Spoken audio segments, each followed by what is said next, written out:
Everybody, the AP Studios live show Wednesday, 4 May 2022. Hope everybody's having a great day. Hope everybody, well, day or night, wherever you may be. And let's get this started. All right.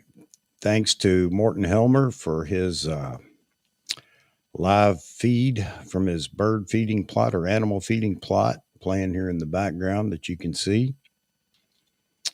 And let's see what we've got. Hump Day. Welcome from Maryland. Hey, James. Yes, it is. Yes, it is. Kind of hard today to follow on the heels of Vahography's guest yesterday. Looking at what we've got here. Yeah, I hope you guys had a chance to check that out. If you haven't, you need to go watch it. Vahography's conversation with Manny Ortiz yesterday. And as I suspected, he is a stand-up guy. It was a great show. I hope you guys were part of it. If not, then I hope you watch it. You'll go watch it. So, yeah, James, it was a great stream. Hey, Roy, good to see you. Ray, good to see you. Yeah, it's great to see it in daylight. I agree. I have watched it at night as well. Mazman, aloha, brother. Nope, the AC is not fixed just yet. My brother's working on it yet again today. We've got a short in the system. But if anything ever went as planned and easy, I'd be worried about it. It's just the way this house treats me. I know, that's crazy. And you guys will hear my beautiful bride. She's working in the background. Tay, how you doing today?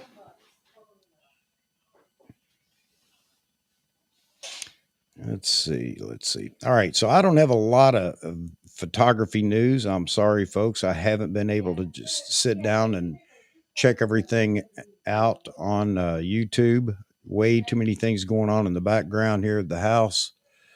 It's driving me crazy. Tried to replace a cartridge in my shower faucet upstairs yesterday, and had a dripping faucet. Changed the cartridge. We got any plumbers out there? Tell me what I'm doing wrong. I changed the cartridge, and now I have very little water flow. I took the cartridge out and tried to actually wash out anything that might be in there, and didn't have any luck with that. Plenty of water flow without the cartridge in. Put the cartridge back.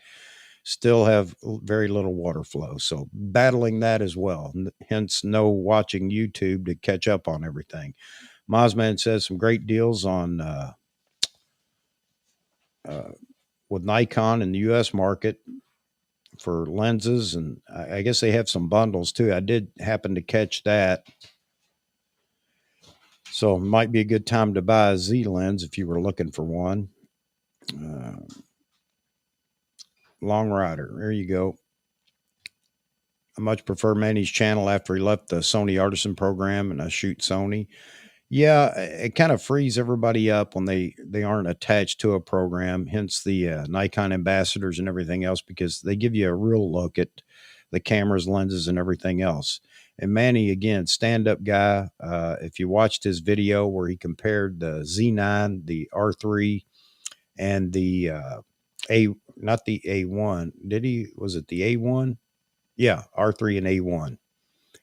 Yeah, it was a great video. I agree with his findings, especially from his point of view, what he was shooting. So,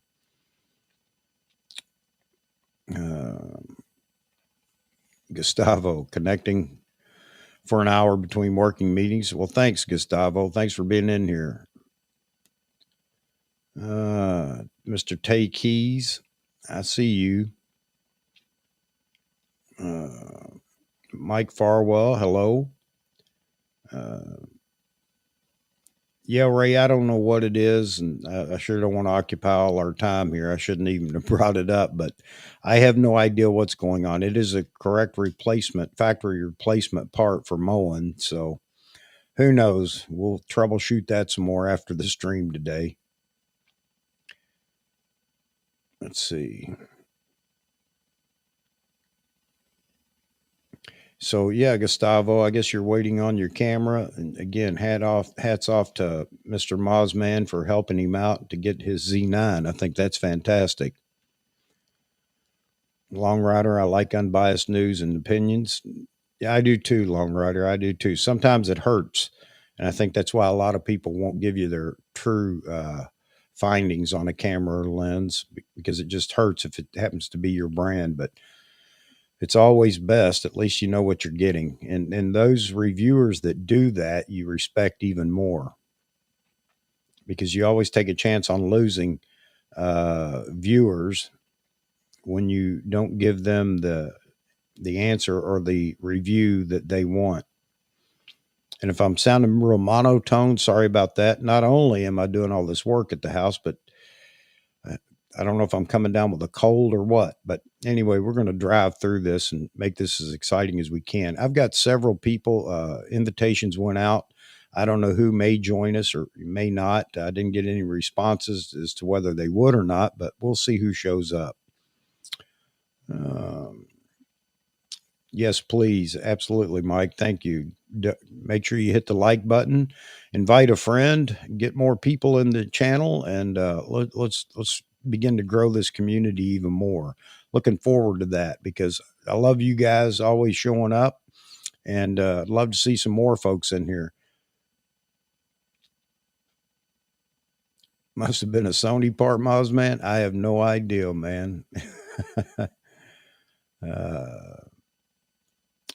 Yeah, Gustav talking about Nikon's even discounting the 2.S lenses. And here we go. We have us our first contributor in here today. Welcome, Jeff. How you doing? Good, man. Sounded look good there. Yeah, I tell you, there's nothing worse than trying to get a house ready to sell it, huh? Yeah, it's driving me crazy. It really is. Just you feel like all of a sudden any little thing that the house wants to throw at you, it waits until you go to sell it.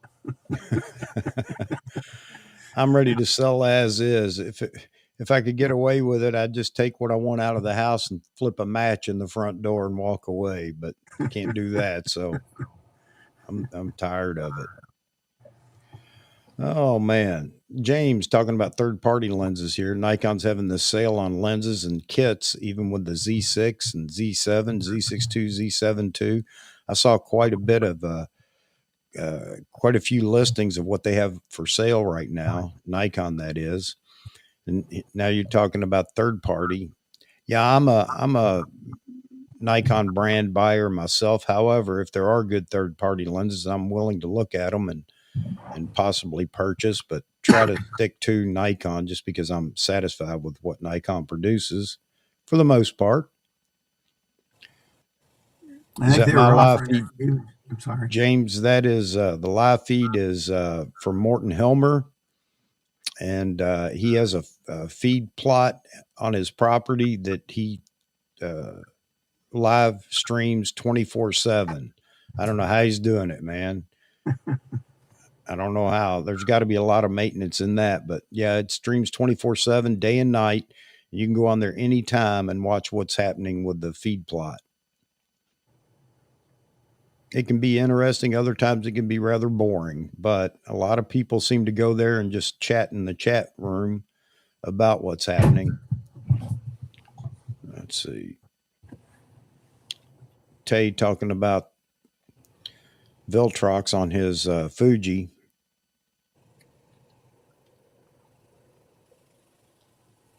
Let's see. They were offering like $300 off on that. Is it the 28 to 75 or something that isn't Yeah. that old? I mean, that's a huge discount on that lens.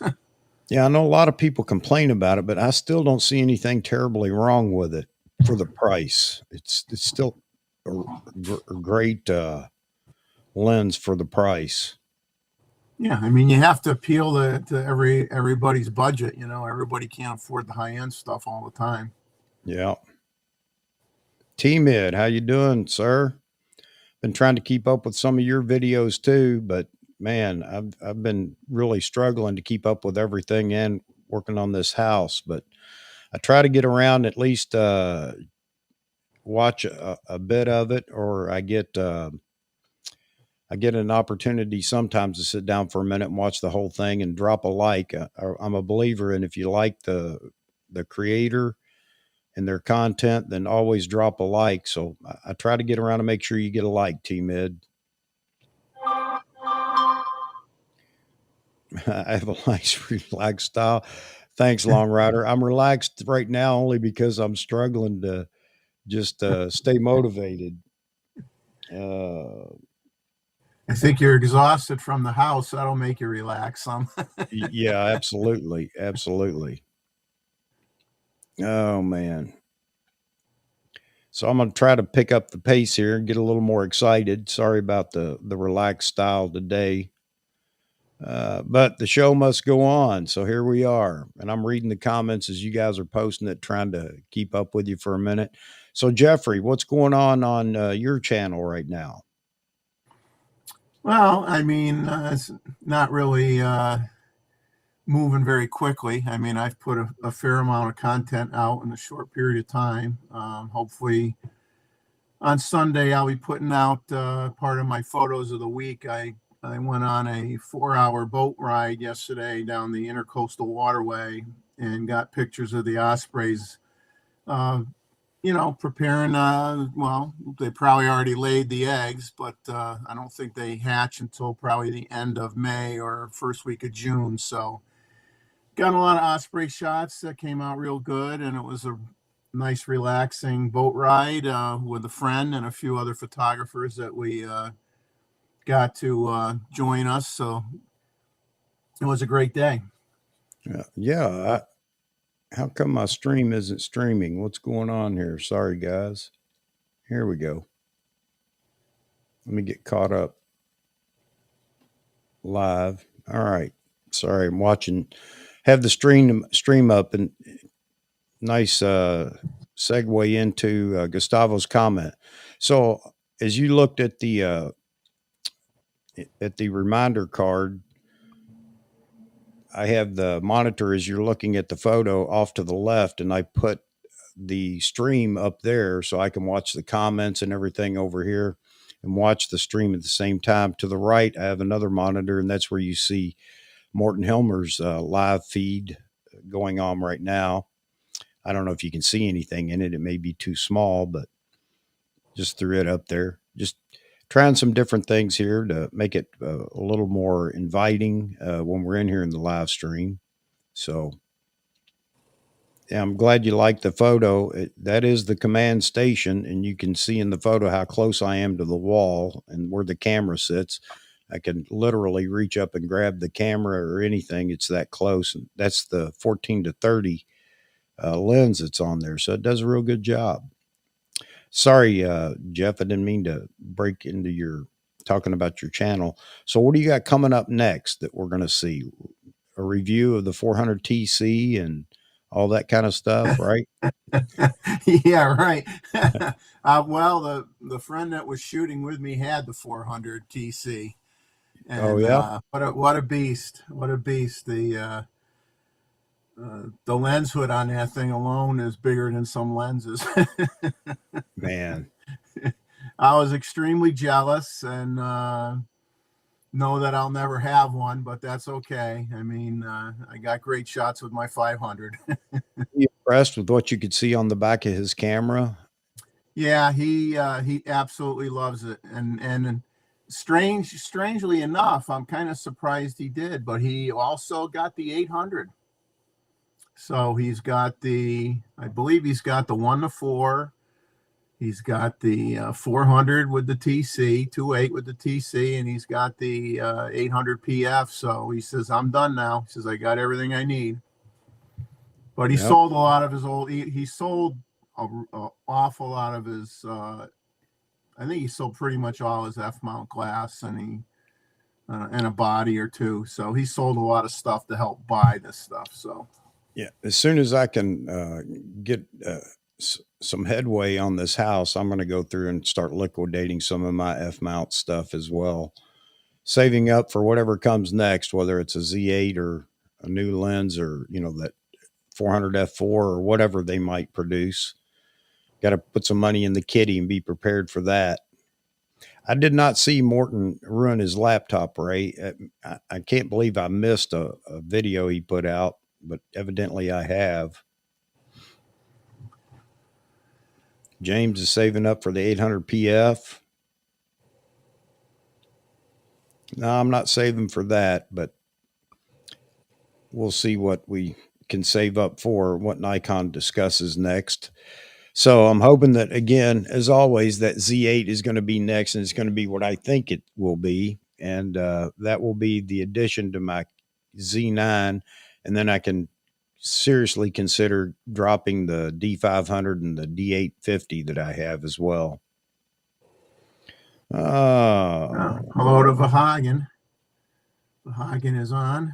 Mr. Vahagen in the chat. I'm so far behind. Yeah, let me scale up here. Move up.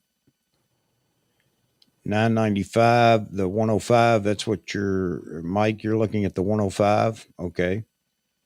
Yeah, it's a good price on it too. Fantastic lenses, I've heard from everybody so far. Roy seconds that. Let's see. Let me get down here. Mr. Vahagen, how you doing, sir? Great to see you in here in the chat. Well, it's a rainy Wednesday in Connecticut, but that's not unheard of here. Still not chilly, but it's trying to warm up. We're at least approaching the 60s during the day, and that's always a good thing.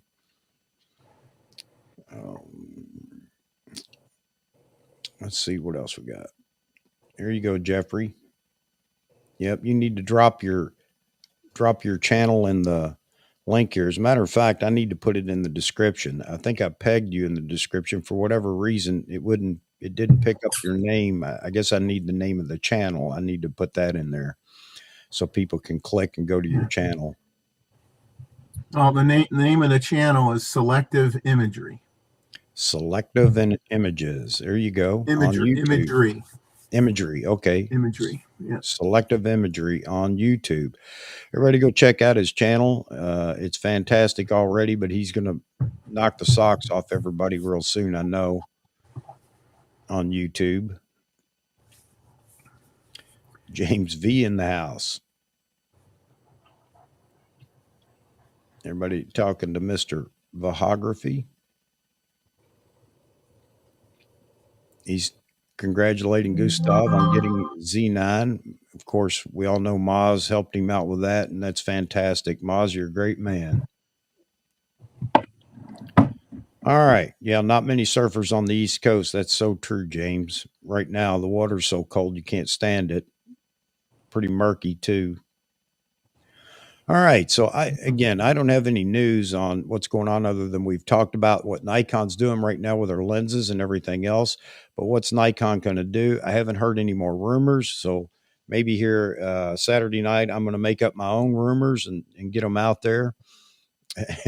We'll start talking about things, and maybe Nikon's going to pick up on it and give us some info. So, yeah, definitely. Again, I promote my brand, Nikon. However, I know Sony and Canon produce great gear too. And if you're a Sony shooter, and I know you are, Long Rider, and we have a Fuji shooter in here, Mr. Tay Keys, nothing wrong with any of those cameras or lenses. So, but I want to promote Nikon. I want Nikon to understand that is exactly what I'm trying to do, even when I'm hard on them on their marketing and on their communication. But maybe they're getting better. I hope they are, and we'll have to see. So Nikon, if you're listening, again, as I always say, you know what we're waiting for, and it's important that you get that R5 competitor out there now. You're going to lose all this momentum you have with the Z9, even though the lenses, super telephoto lens lineup looks fantastic. But we need to get back to portrait shooters, wedding shooters, and everybody else with some of these other a little more exotic lenses in the S lens lineup. And we definitely need to hear something from you on that Z8. So let's get with it. You guys are rocking it right now. Don't lose the momentum. Yeah, I think they gotta move on the Z8. They gotta move on the 85 1.2 and get that out. And I Yep. think they have to get the 200 to 600 out there for people that can't afford these high dollar figure telephoto lenses. Yeah. Absolutely. I mean, there are a lot of people that wanted them. A lot of people are buying them, picking them up, have ordered, but that's leaving the majority of the Nikon base out right now because it's a minority of the Nikon base that are buying these high priced super telephoto lenses. Not that we don't need them, but it's time that they start looking at the rest of us. Yeah, I saw that T Mid. Teammates talking about they're getting better. Chuck Nikon just featured my images on their social media platforms. And a lot of people have been trying to do that Good. for a while and haven't had a lot of All right. success. So congrats on that, Team Mid. That's an accomplishment with Nikon. So yeah, maybe they are getting a little bit better and they're looking down the, it's the small people like us that are actually making Nikon what it is. And I don't think they take that into account very often. But we're the ones that are out promoting the brand and everything else. And obviously, we're often overlooked.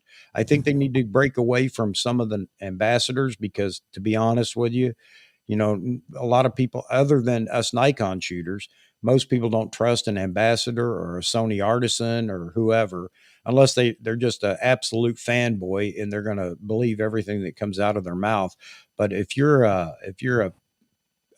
hired gun for any of the brands, it's really hard to get people to believe what you're talking about. So Nikon needs to reach down a little bit lower and pick some of us up. And I'm glad to know that they did that with your images, T Mid, because they're fantastic images. I think finally they decided, hey, we need to highlight some of these other creators that aren't don't have 1 million subscribers or whatever. We get around just like everybody else. We shoot just like everybody else.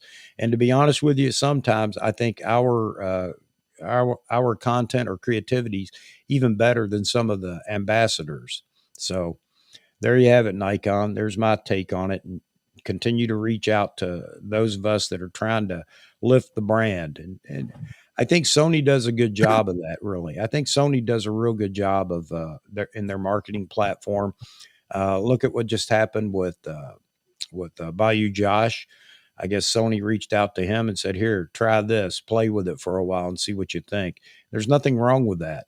Does it mean that Josh is going to switch? No. But does it mean he won't switch? No. He may decide that he likes the brand Sony brand better with what their offerings right now. So anyway, Sony's doing a good job. I think Canon does a pretty good job. It's Nikon that I have a problem with. And okay, Nikon, let's get the marketing rolling and pick up the pace a little bit. You guys agree, disagree? Throw it in the comments here. Nikon needs to hear not just from me, but what you guys think too. Well, they have to practice what they preached in that report that they came out with, where they're, basically implying they're going to be listening to the customers more and that type of thing. And so the proof will be in the pudding, as they say. Well, Yep. I think there is some improvement, but Rome wasn't built in a day. But everybody will be watching them to see what they do. Yeah, I just see a notification. Ordinary Filmmaker, Simon over at Ordinary Filmmaker. You remember him being on the Hography Talk. Yeah. He just posted something saying that breaking Canon killed the M6 II and is the EF mount dead. So interesting to hear his point of view on that. So I think somebody told me the other day in a comment that F mount is dead, and I know that's going to ruffle some feathers, but I tend to agree with him. I think it is. And, there's no easy way to transition. And there wasn't going from film to digital, and there won't be from digital to mirrorless. At some point, you got to pull the plug and say, that's it. Here's what, here's where we're going. Here's what we're concentrating on. And I think Nikon is saying that, fewer words, they're saying it through their actions. So get ready, get ready. Yeah, I mean, I think it's pretty obvious that there won't be any newly developed lenses for F mount, and as time goes on, certain lenses are just getting discontinued a little at a time. A little trickle here, a little trickle there, but the Yeah. writing's on the wall. Yeah, I mean, absolutely. RS, I did mention you when you came in. Sorry about that. Welcome again to the show. Nikon excels at arrogance. Yeah, I think so. And I don't know how, I don't know if I'm going to quit harping on some of those things or not. Again, Nikon USA has me on a dartboard, I'm sure, because I give them no love for a lot of reasons. But um, yeah, Nikon just needs to change its ways. And I think the only way to do that is get some young blood in there and give them the freedom to speak. I know we have Mark Cruz, who's announcing products, cameras, and everything else. And he's a great guy, but I still believe his hands are tied. Now, he might argue with that and say they aren't. Well, if they aren't tied, then that means that he's on board with the old way of Nikon. Nikon needs to get that young blood in there and start marketing towards that audience. When I say young, it's anybody below my, just so you guys know, I have nobody, according to YouTube, that's below 44 years old as a subscriber. At least that's what YouTube's telling me. So we need blood that's younger than 44 years old. We need some 30 somethings and 20 somethings in there enjoying Nikon products. So Nikon, that's your job. That's your task at hand. Get some young blood in here. I say that as an old man. All we'll right. we'll just say you're 50, Chuck. You There got you you got a go. lot of hair. We're gonna say you're 50. Yeah. Let's see. So RS, let's see, totally agree they need to ramp up Z9 production. Must have been an answer to a comment in the chat that I missed. And I agree, they need to ramp that up. And they said that before when they talked about early on, if you guys remember, Nikon did say they were reviewing whether they needed to add, for lack of their terminology, add more shifts to the production line. So if they talked about it, I don't know if they've done it, but they need to. Let's get the Z9 out so we can get on to the Z8.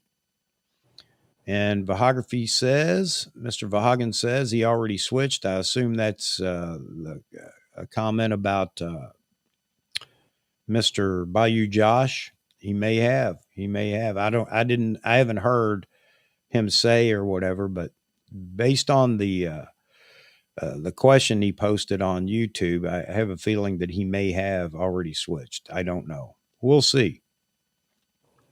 We shall see. All right.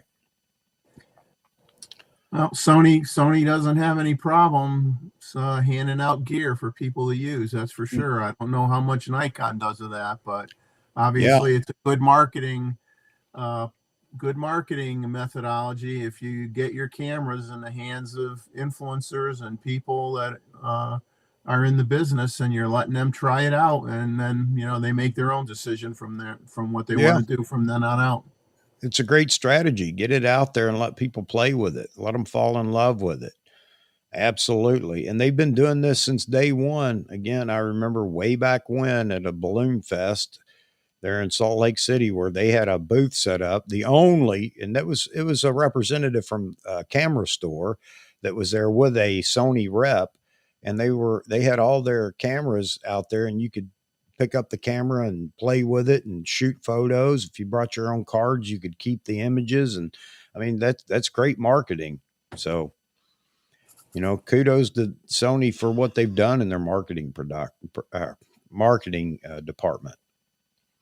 Yeah, FTZ is the transition for now. However, I think more and more people are picking up Z mount lenses. And there's nothing wrong with the F mount on the FTZ on the cameras that I can find. I tried it with my Z6 II, and of course with my Z9, and I don't have any real problems with the F mount lenses that I have. I don't know if anybody else has. So it's a great transition point, but you've got to pick a point where you quit producing F mount and start producing more Z mount lenses. And nobody's really going to like that, but that's the way it is. Uh, there you go. RS had a local Nikon employee at our local store, or not a local, but a former Nikon employee at a local store, and he confirms that the F mount is dead. I mean, I think it's pretty much common sense as you look at what's going on. It is dead. And again, no, it's going to live forever. You got people that are going to hang on and then be upset with Nikon. There's plenty of F mount glass out there. That F mount glass is not going away. Just the production of F mount glass is going to hit a point where it's over. As you say, it's time to pick up the used deals because there's going to be plenty out there as people transition Yeah. and get some good savings on some good used equipment.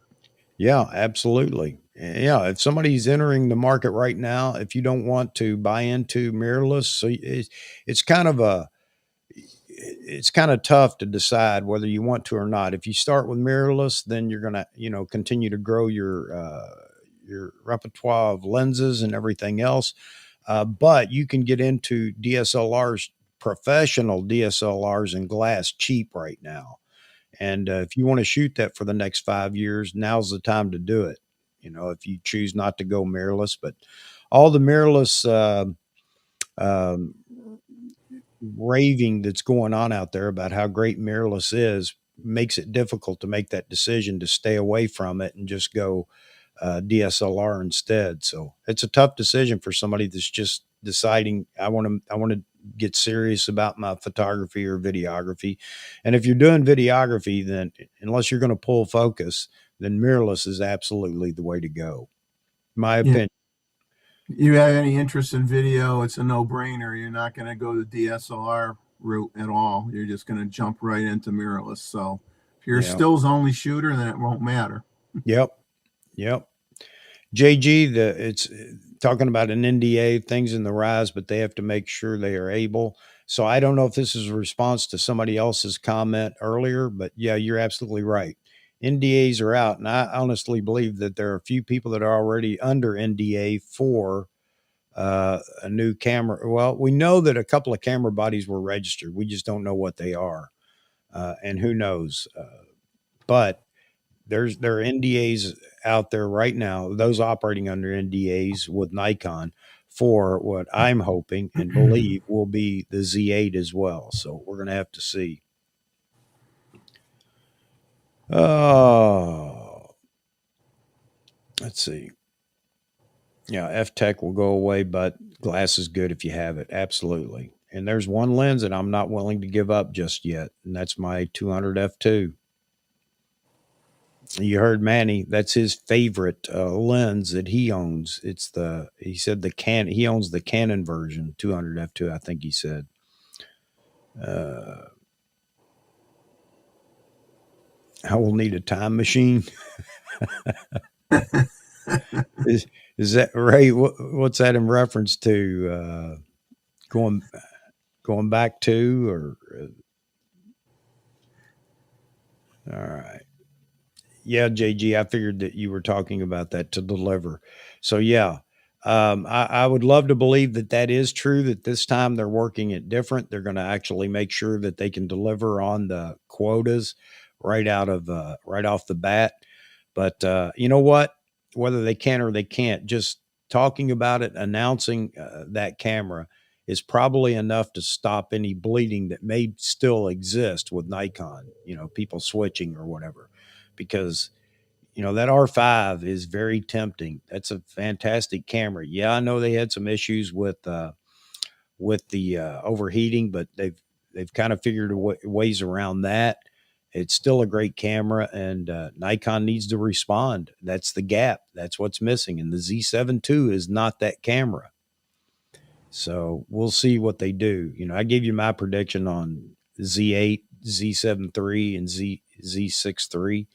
and I'll go over that again. I think I might do a real short video on, and this is all my opinion and assumptions based on some common sense I think I might have about what is coming in those three cameras and when. All right. Jeffrey, do you make your own prints? They see the prints back there. No, I don't have a printer. I mean, I thought about it, but because I only sell a few now and then, and I figured I don't want to invest in a expensive machine and worry about watching the ink get consumed trying to keep the heads cleaned on the printer, not using it often enough. So I just send mine out to get done. I'm very happy overall with who I use. So I've used Nations Photo Lab and I'm really happy with them, and they run sales all the time. So it's actually for me cheaper, as you say, Jeffrey, because I'm going to leave the printer sit forever. And then I got to replace all the cartridges because everything's dried up or whatever. So yeah, but I use Nations Photo Lab when I have printed stuff. And again, they run some pretty good sales. yeah, I mean, you buy your own printer. You buy a high-end printer with 12 or 13 ink cartridges in it, you're talking $600 plus every time you got to replace a full set of ink. Not that Yep. not that they're all going to dry, not they're all going to get used up at the same time, but still, it's a big expense. And if I was routinely, selling stuff every week or whatever, that would be a different story. I would look at that avenue, but I like the ability to get larger prints, and a lot of those $1,300 printers will only do like up to like a 13 by 19. So if I want to Yep. do something bigger, I have to send it out anyway, unless I want one that's the size of a coffin on a big stand sitting in the Yep. corner of the room. Well, That's like four grand. I don't want to take the time to try to figure out printing because it's its own art as well. And you guys that do it all the time, you'll say, "Well, it's really not that difficult." So I have tried it. I wasn't really pleased with my results. So, but me and white balance, how critical that is to me. So anyway, just the balance of color for printing that's its own thing that you have to learn and understand. Uh, Well, it's bad enough you're calibrating your monitor, then you got to calibrate your printer, and then you're constantly running test prints, and you're constantly checking everything. And like I said, I don't have enough time now. There you go. Long Rider offering up a Canon Pixma Pro. And you guys want to get in touch with Long Rider. I just I gave it up. I tried it and I just couldn't make it work. I watched some tutorials and realized no, this is way too much work to make this happen for as little as I'm going to print. So I understand if you have a business you're selling prints, maybe it's worth the investment and the time to learn it or whatever. But for me, it just wasn't. So hats off to you guys that do it. I know it's not the easiest thing in the world to do, especially if you're just starting out printing. So, and Mozman, kind of agree about photo printers. I've given on too much wasted money because I didn't print enough. Yeah. Yeah. And that's yet another reason to say no, to just farm it out to somebody else to print. It's cheaper for me. I know that. Uh, I mean, I order prints in batches, and the batch occurs when they have a big sale. yeah. Yeah. Then I'll do a bunch of them at once. Mozman, I like that. Maybe if printer ink tasted like 25-year-old scotch. Oh man. Oh me. What's printer ink is a ripoff? Yeah, it is. I guess unless you really, again, you are selling a lot of prints, then maybe it pays off. I don't know, Ray. I think it's a ripoff too. But then again, I don't know how to print. I can't make it quality prints, and on top of that, I wouldn't print enough that I have. I think I have a 8 cartridge. I don't know which brand photo printer upstairs, that I guarantee you, I haven't touched it for 3 or 4 years. I guarantee you, I'd have to go change all the cartridges, and they had minimal use, but now the print head is completely dried up and they're no good anymore. Uh, and they're not cheap, as everybody is already brought up. Um, T-Mid, Mosman, but then I don't think you'll have any prints. Nikan's in the chat. How you doing, buddy? I know you've been busy. I know you've been sending me a lot of links, brother, but I have been so busy I haven't even been able to watch YouTube. I did the live stream. Believe it or not, I forgot all about.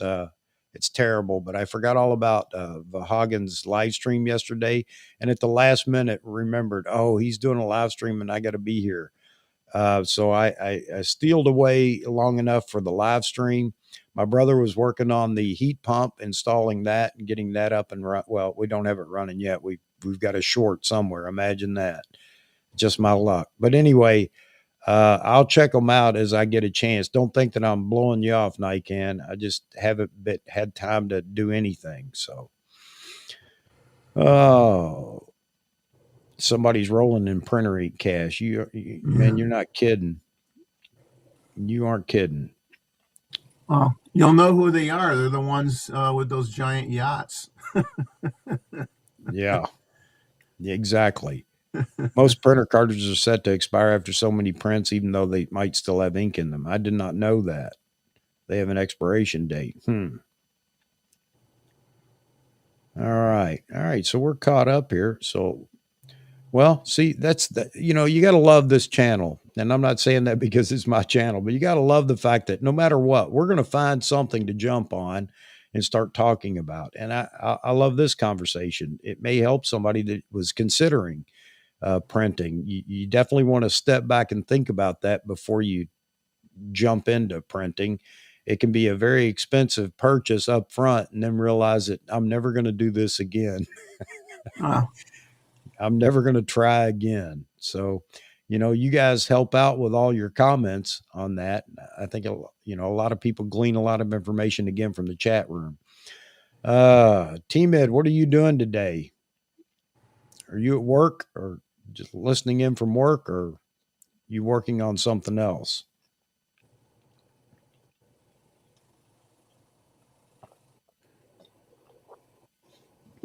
Sorry, got to keep drinking water. Yeah, print paper definitely overpriced, no doubt about that.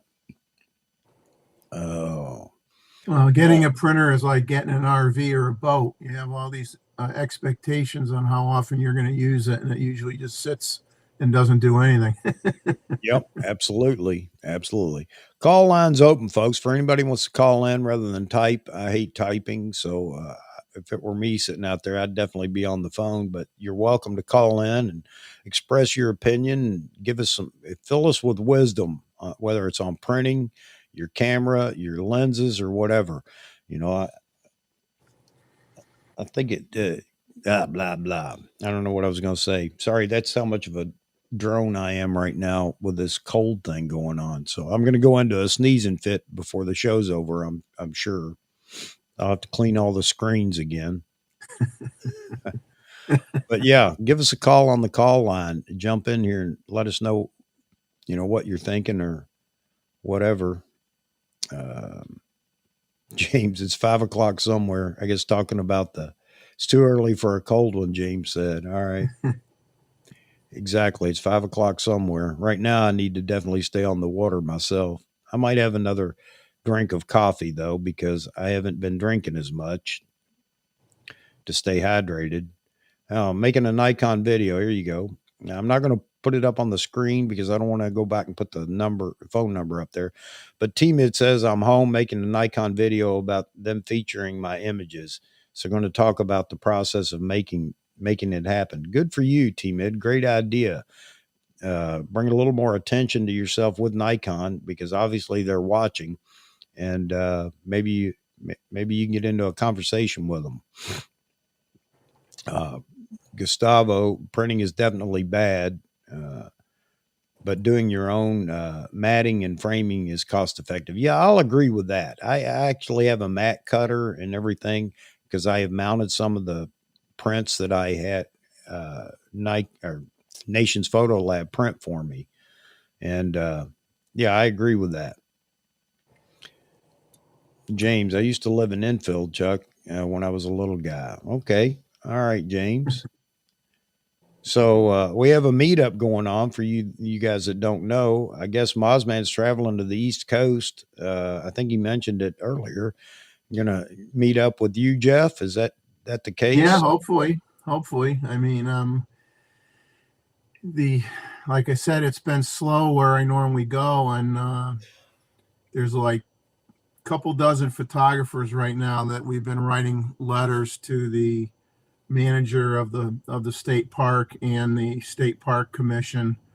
We're kind of at odds with what their plan is or how things are at the park. There's hardly any birds there at all other than shorebirds right now, and it has to do with what they're things that they're doing in house, and we're trying to be polite about it and just have them address our concerns or tell us what they're doing. And there's like 24 plus of us that have been writing letters and whatnot. So I don't want to get into politics, but hopefully things will get resolved and things will improve there. Hopefully things don't get too heated. Yeah. Well, it's good on you guys for But actually jumping in there to do that. you know, There you go, Jeff ah, Mozman. well, I'd bring a depending on what you do, there's a botanical gardens, great macro photography there. I'd bring something 400 to 600 range if you have it for the birds, and you'd probably be pretty good just with that. I wouldn't know what to bring. It's overkill for me. I want to bring everything just in case, but I think that's the Army way. As long as I can carry it, I'll bring it. It's Yeah, I wonder how many people, like I bought some inexpensive hard cases. Cut out the foam, put the lenses in, cut out the foam and whatnot. But I mean, everybody I talk to who has done a heck of a lot more travel than I have with photo gear, they do whatever they have to do to be able to carry it on the plane and not put it in the hold of the plane. yeah. And I don't know if you had Pelican cases, if people, I'd be curious to find out if people who have Pelican cases or that type of thing, do you ever let them put it in the cargo hold? Because I'm assuming if you got those big cases, that's where they got to go if you ever had any problems. Be I'll tell interesting you, to find out. it's amazing some of the uh, carry on or roller carry on bags that are out there now that meet the size requirements for airlines. I have, oh, hang on, we got us a call.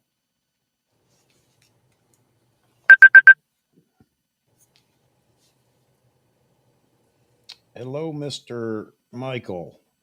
Hey, Chuck, how's it going? Everybody hear Mike? It's Mike Farwell.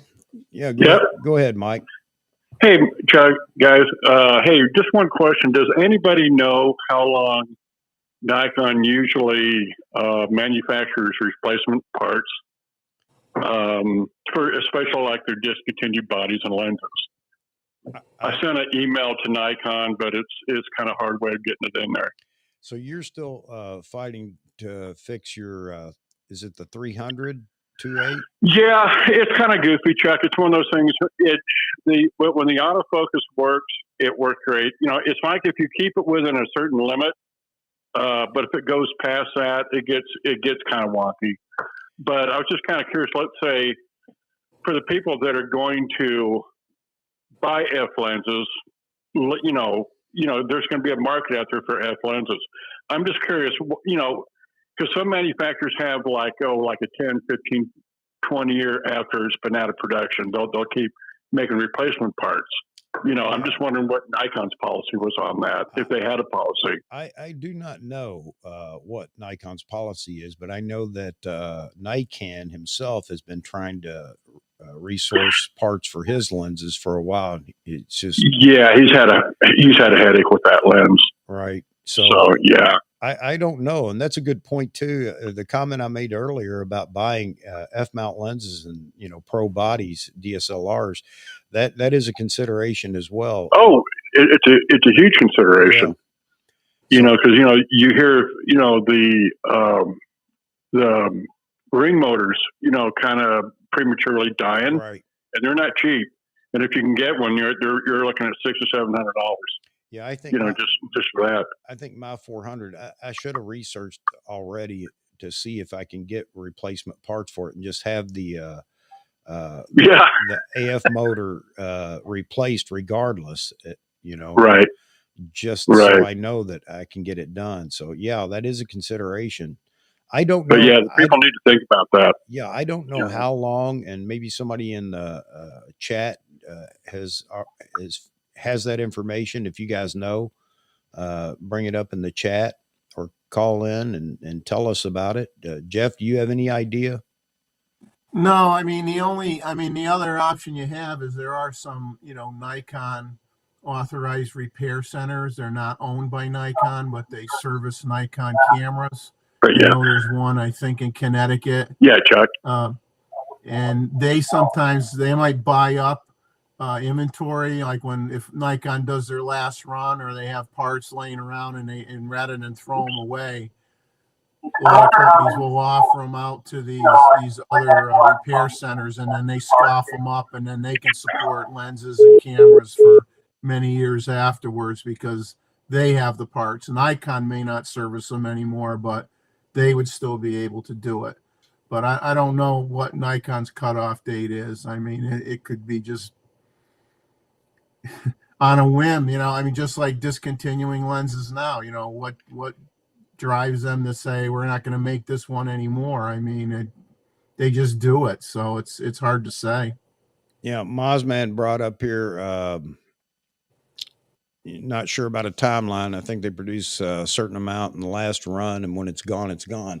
That seems to be the case because I've heard other photographers talking about that, trying to get replacement parts for some of the not old, but older lenses, not last generation lenses, and running into problems with resourcing parts. So I don't know.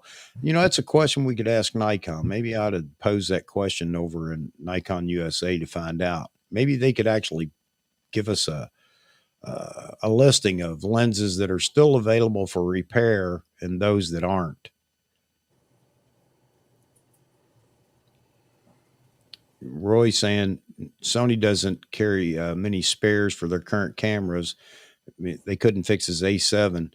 Yeah, that's long in the tooth for them, way beyond their production run, isn't it? So it'd be nice to know that they had parts to fix some of these cameras. If they keep making parts, you won't buy new gear, James says. Well, there's some truth to that, I suppose. Kind of like ink cartridges having a limit on prints, even though they still have ink in them. You won't buy new ones if they last forever. And we already talked about ink cartridges is the last great investment that you can make in the company that sells them, not in the ink cartridges themselves. Yeah, sorry, Mike. I don't know that. And, maybe we can find out, or maybe somebody will jump in here that sees the comment and can give us a heads up on what Nikon does, or whether they have a list that talks about which lenses they still repair. Oh, it was only 12 months old at the time. Wow. Yeah, that's a shame. That's real bad. Yeah. I know, again, Peter Lindgren, who I watch all the time, he's a Sony shooter. With his A7S III, he's had the imagine this, the flippy screen. It could be just a defect or whatever, but he's had to fix the flippy screen twice. Once he sent it to Sony and they fixed it, And so then he had an idea of what it was when it happened again. And he said, I don't recommend doing this, but I'm going to open the camera up and do it myself to fix it this time. And it worked. So yeah, you'd like to think that they carry enough repair parts. Not like automobiles, is it? Although automobile parts are getting harder and harder to resource as well. For, I have a 70 Challenger, and finding there are everything's new old stock, except for body parts, which there's a lot of repops out there now because the market was so good for a while. But yeah, I can still resource a water pump, remanufactured water pump for it and things like that. But you'd hope cameras would last as long as far as repair parts go, but it doesn't seem like that's the case. This is a good comment here. Long Rider also asked Nikon for a cross-reference parts list. Focus motor may be used in more than one lens. Helps to know when searching for old parts. Absolutely. Good point, Long Rider. So there you go, Mike. You may just get in touch with Nikon USA and ask them about that. I'm sure they'll be less than helpful, but yeah, I'm picking on Nikon again. But it's worth an ask. Oh, here you go. Another. There you go, Mike from Mozman. Reached out to Richard Haw or looked on his site. Love the chat, man. I love the chat. You guys are great. Everybody helps everybody out.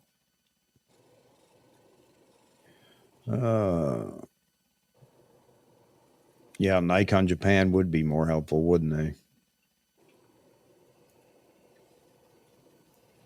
Then you wouldn't have a USA lens. Not that you care at this point.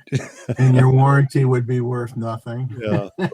Like on my 400, the warranty's been gone about half my lifespan. So that's not an issue for me. I don't care where I get a part if I want to fix it. But I think I got to make a decision. Do I want to invest in that with my 400? I mean, it's what now, 35 years old or something. So I don't know.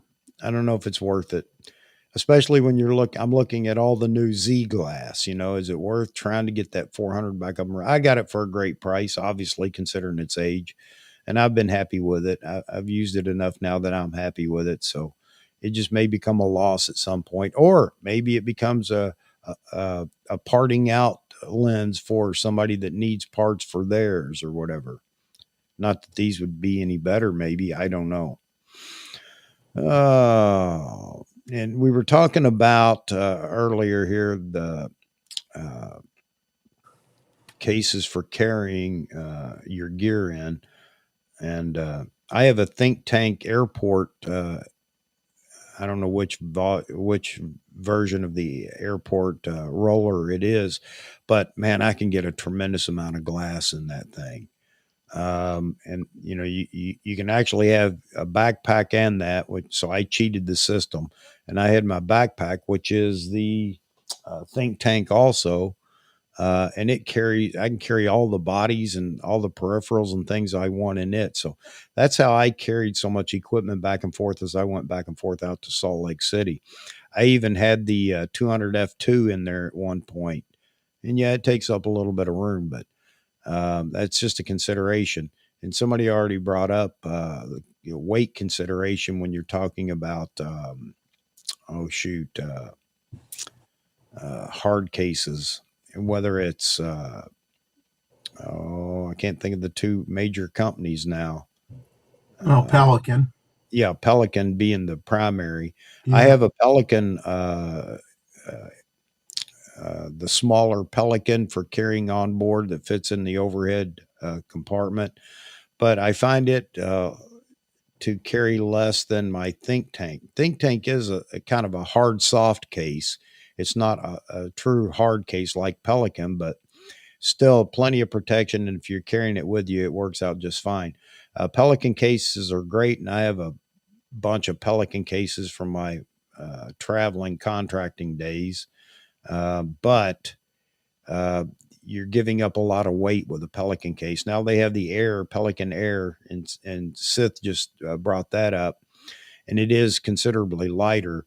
But as he noted there with Trek Pack, you definitely, if you use Cube Phone, you're wasting all your space in that case. So Trek Pack is the way to go, and that gets expensive too. There is no simple solution. You have the Mind Shift. I do too. Or not the Mind Shift. I have the. Well, hang on. I have it somewhere. Where did I put it? Oh, I don't. This thing is fantastic. I actually love this case, and I'll move this mic out of the way, even though you can't hear me very well.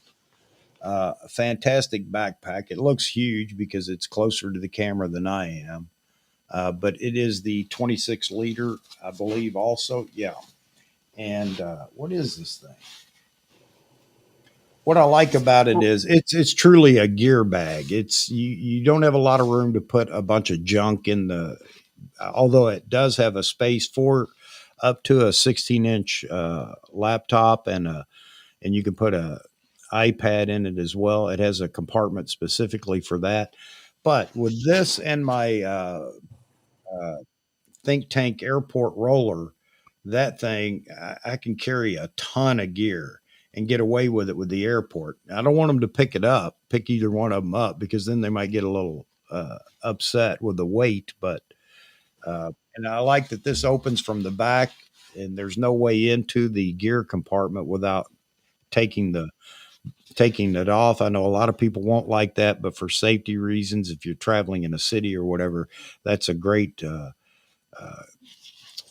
feature on it, so that nobody can get into your gear while you're walking around. So anyway, so what's the limit, Chuck? Is the limit for carry-on to put in the overhead like 32 liters? Is that the largest you could do? I don't know what it is in liters, but I think it's like 21 inches by 13 inches by something. I don't know.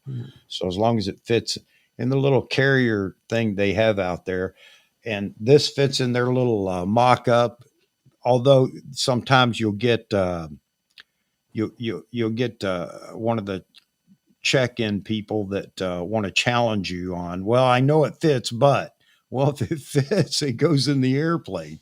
But they want to argue about whether you can get it into the commuter planes overhead.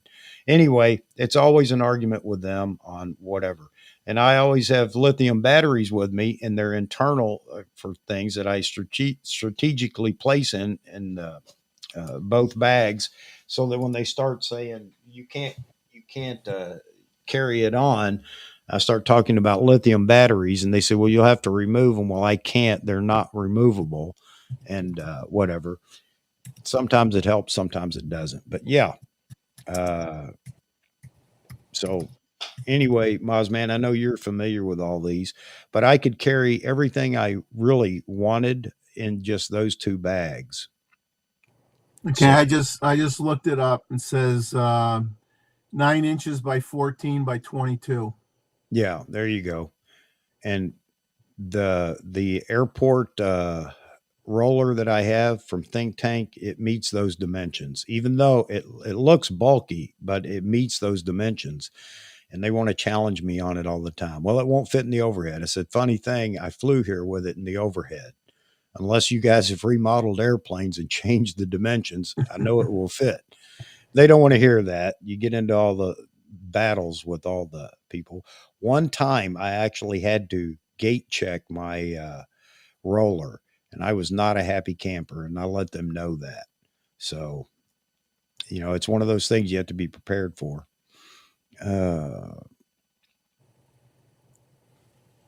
Let's see. Of course, I don't think they let you have. I know one time when I had a camera bag, I had my lens cleaning fluid in the bag, and they said you can't put that on the plane.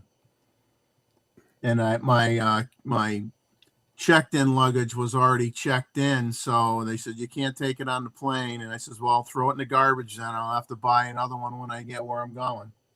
Yeah. Yep. Yeah, the lithium batteries trick does work sometimes, and I actually carried some lights with me at one time, and I had all the lithium batteries, battery packed lights, and I had to carry them on board. I said, "Well, what do you expect me to put these in?" "Well, put them in your backpack." I said, "I can't get them in my backpack; it's already full." And they said, "Well, I don't know, sir." They gave me a plastic bag. I walked on board with a plastic bag full of lithium batteries. So sometimes it works, sometimes it doesn't. It's crazy. So I'm going to try your name here, sir. Indrajit, yeah, Indrajit in Herefordshire. All right, that's where our Hereford cattle came from. Isn't that amazing? Bit of trivia there.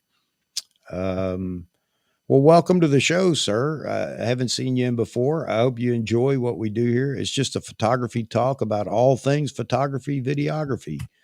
And I hope you enjoy it and continue to hang out with us. And feel free anytime to comment. And I think it's great. We're growing our community more and more. You can see we're all over the place. No matter what topic I pick, it doesn't matter because you guys drive the train. I'm just here to keep it on the tracks. Jess Spreet, good to see you. I know you've been busy bouncing around to all the different streams. I don't know who James Matthews is, but I'm going to write his name down right now. I may have seen before, but James Matthews. I will check him out. All right. And we'll see if he would like to participate. All right. Everybody's saying hello to Indrajit. And again, you're welcome to check in with us anytime. Hang out with us. All right. Yeah, this is a very low key show today, but a lot of good information going around, and that's what it's all about. Next gen sulfur batteries. I did not know that. So what? I haven't seen anything or heard anything about that. I got to check it out. So, or interesting. Mozman had an uncle that managed a farm in Hereford. When I was little, they raised award-winning cattle. Yeah, have some great Super 8 movies. Oh, that's cool. Leading these massive bulls at a show. That's cool, Moz. Man, it's great. So you got the Super 8. Have you had them digitized just for safekeeping as well? We had a bunch of Super 8 movies of my brother and I when we were little. My grandfather took, and now I have no idea where they're at. And it's a shame. I wish I'd known back then. And this was not too awfully long ago. I could have got my hands on them to get them digitized, and I didn't. Yeah, you do, Maz. It's just another form of backing up. Somebody brought up prints earlier, talking about actually wedding prints. And, I've said this, and it's no big secret or no, treasure trove of knowledge, but that's probably the only way you're going to have a photograph 100 years from now. So all the backups that you do with everything, and the changing world when it comes to memory and saving, with all the different formats, unless you continually change to the next format that comes out, I challenge people to, 100 years from now, that photo won't exist. Not that we'll be around 100 years from now, but if you want it as legacy for your children or grandchildren, they're just, I think that they're not going to exist. The only way to make sure that you have it 100 years from now is by printing with 100-year paper. That's very doable. And if it's framed, it's a good chance that the family are going to keep those photos and protect them. So just my bit on printing. although I'm not doing it myself. I think it's a good idea to do a photo book once in a while of your favorite photos, and then that photo book can be handed down to your kids when you're no longer around. Because, like you said, from moving a few times, I mean, I got rid of a lot of stuff I had. A lot of prints just got thrown away. A lot of slides got thrown away. I had nowhere to store all the stuff I had. I mean, when I moved down south, my first house was fairly small, and there's no storage down here. It's not like New England where you have a basement where you can put stuff. You have no basements, so every closet in the house gets filled with stuff, including your garage. Yeah, absolutely, absolutely. Yeah. So I'm getting ready to pass on the legacy of photos to one of my daughters because I've been, as it was all passed on to me, now I got to pass it on to my children and who will pass it on to their children, my grandchildren. And I'm going to do that here before long. I've safeguarded them long enough. I'm going to pass them on to the next gatekeeper. So Jaspreet decided to DM Nikon UK, asked them about the Z9 being the first mirrorless with our internal RAW recording. And Nikon invested into a new RAW format, but why aren't they sending Z9 to filmmakers, YouTubers? Good. That's a good question for them to answer. And they may answer and say they are, but we would disagree. Again, it goes back to get away from the Nikon ambassadors. Yes, I know they want to take care of them. They have them for a reason, but get it into the hands of real creators down here and our at our level, and let them take it out and make something fantastic. And yeah, I'd like to see some more music videos being done with the new Nikon RAW format and whatever. And yes, we all understand that DaVinci Resolve is the only platform to edit Nikon RAW right now. But I expect that Premiere Pro isn't going to let that go too long before they update. And Final Cut Pro, I expect any time to get an update on my Final Cut Pro for the Nikon RAW. I don't know how interested they are in responding to that comment, but I hope it happens here real soon. Not to get away from that, Jaspreet, but there's a good point that Roy Bigsby makes. Black and white prints still exist because they use silver oxide. And I know you said that in printer cartridge ink, I guess for the lower level printers is an organic ink that doesn't last, it fades. And that's something to obviously ask. If you're having your photos printed somewhere, you can ask them about the longevity of the photo, and they will tell you what they print with, inks and paper, so you can make sure that you have that longevity in the photo. So I yeah, know I some don't. of the, sorry, Chuck. No, I was just going to say I don't think that. Oh shoot! Well, I can't remember what I was going to say now. So it really wasn't important, was it? So anyway, I'm going to let you take over for a minute. Sorry, folks. Yeah, got it. Drinking too much water and stuff. I'll be right back. Jeffrey, hold down the fort. All righty. Now, I was just going to comment that some of the higher end printers that you buy now, I think the Canon and the Epson actually have archival inks that are rated up to 200 years. So that's pretty darn good. More than pretty darn good. So that's a thought. I mean, I started doing a few photo books a couple years ago. I made 2 copies, one for me, and one I gave as a gift to a neighbor, and it was kind of a neat thing to do. But it's a lot of work putting one of those together, and they're not cheap. But I think I'll make more of them, and I think that's how I'm going to save some of what I've done.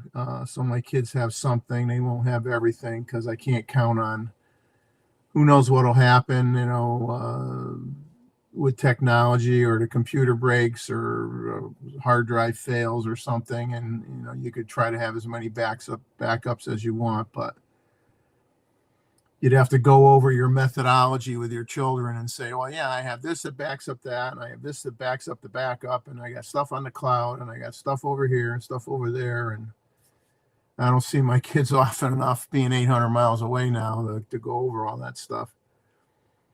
I'm curious. I have on a different tab on my computer, I have the savings on the Nikon lenses and bodies right now. And I don't know, one that kind of intrigues me, and I was wondering if anybody owns it and can offer an opinion, is the Z mount 14 to 30 f4S lens, which right now is on sale for $1,099.95. You know, I tend to gravitate to the 14 to 24 2.8, but you know, that's more than $1,000 more, and it's a lens I'd like to have for certain landscapes and things like that, but I don't know that I would use it enough to justify that extra $1,000. And if you're doing landscapes anyway, you don't shoot wide open. I mean, you're going to shoot, you know, I would think between, depending on the circumstances, between f8 and f16, and if need be, you're gonna have your camera on a tripod, and you're not afraid to shoot a 2-second photo if you need to. So I don't know how important the 2.8 really is.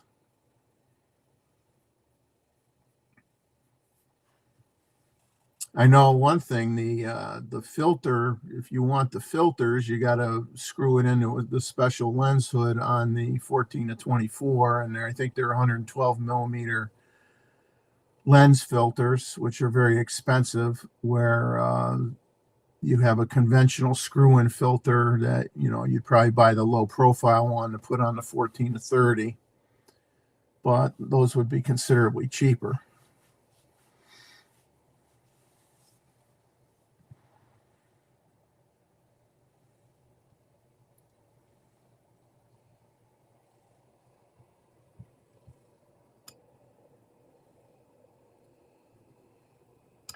But yeah, I mean, that's their, you know, like, I'm just looking at their prices here. That, like I said, in terms of the most off is funny enough, is that Z28 to 75 Tamron Nikon hybrid, whatever you want to call it, for $899.95, which is a great deal. I mean, if somebody was just starting off, didn't have a lot of cash, I mean, that would be a good deal.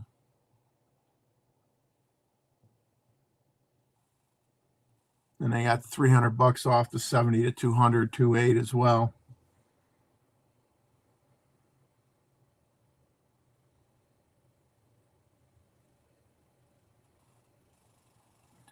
Does anybody use any of those newfangled filters that they have that are magnetic?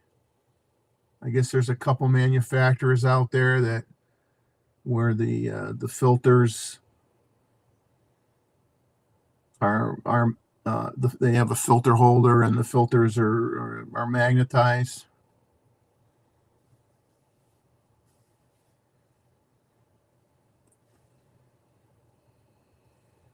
Case, okay. Yeah, I know I ran into them. I think they were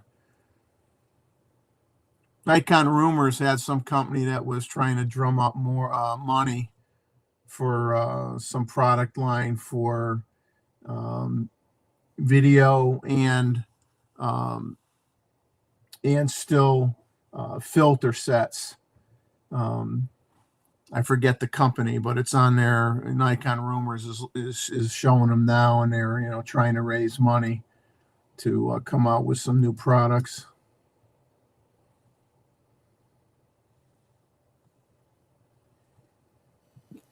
Carry on, Jeff. I'm going to send another link to somebody that asked for it. I mean, I got this 7200 FLED lens for F mount, and I think I'm going to hang on to that. I'm sure the Z mount is slightly better than that, but I think it's more than adequate with the FTZ. I mean, I have tried 90% of my f-mount lenses on the Z9 with the FTZ, and have found it to be phenomenal. And in some cases, because the camera is so good, the lenses actually work better in some cases than on the DSL than they did on my D850.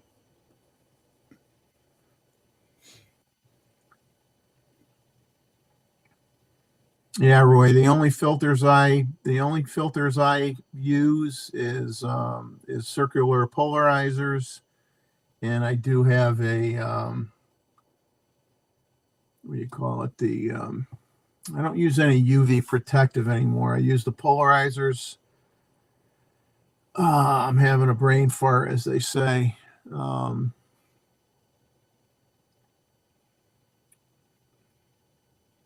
Boy, my mind is locked up. I'm thinking of the filters that you use when you want to slow your shutter speed down and have that nice dreamy look with the water for waterfalls and streams and stuff like that. The new ND filters. Yeah. I got a variable ND that I use that I like. I've got a plethora of filters that I use from time to time. I even have the new black mist filter for video. If you're doing cinematic video, but you have to be careful with it. It doesn't work extremely well all the time. It's not one of those lenses you want to use all the time.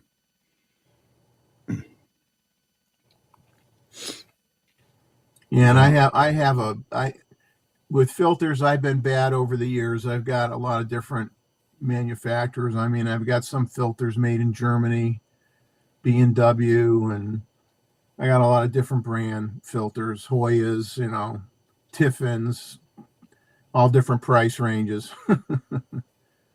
Yeah, the variable NDs, I agree with you, Seth. That's great for video work, no doubt, no doubt about it.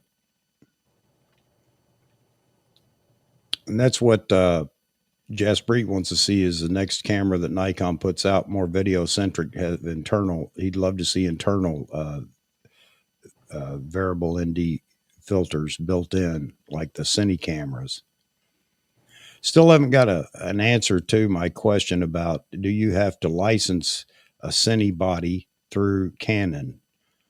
So I think Frames Voyager was going to check on that as well. At least that's the rumor I heard, that Nikon can't produce a Cine body without licensing it through Canon. It seems a bit far-fetched, but who knows?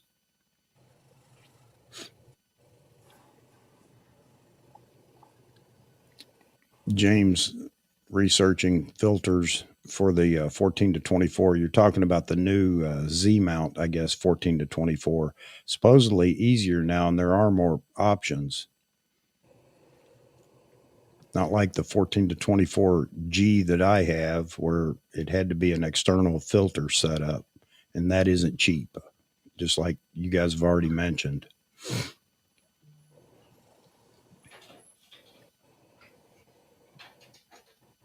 Yeah, I tend to be honest with you, because when I'm shooting, just as the sun comes up and whatnot, I don't put filters on at all on any of the lenses when I'm shooting really, really early in the morning. I mean, if I stay a little bit longer, then I'll go put the polarizer on it.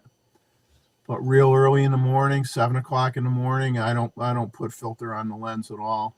I mean, unless I'm shooting in a dusty environment, or if I'm on the beach or something and the wind's blowing, I don't want the sand to hit the lens element, so I'll put a filter on to protect the lens. But if I'm in a safe environment and it's very early in the morning, I won't use a filter at all. And there's Jaspreet on the comment I made about. So he's saying that he doesn't think anyone needs to license a Cine body, but once you make a video cinema or Cine cameras, so far that category there is some tax or something, but BM, Black Magic, making $1,300 Cine cameras. Yeah, I don't know. Somebody had commented at one point telling me that Nikon can't just make a Cine camera without licensing it through Canon. I have no idea, but you say no, so I'll go with that. So then there wouldn't be a restriction for Nikon or partnering or anything else for developing a cine body. Whether Nikon's eventually going to do that or not, who knows? But I guess once they're caught up on most of these things, that they can concentrate on more of the video, not just video centric, but true video cameras. David, the day is half over at 7 a.m. For David, that's when I go. Probably he's ready to pack up and go home. 7 a.m. Yeah, absolutely. He's in a different time zone than the rest of us in terms of when he does his work. Yeah, Jaspreet, we'll keep working on that. Who knows what's coming down the road, but I don't see Nikon concentrating on any of that. Could be wrong, but I don't see them concentrating on any of that right now.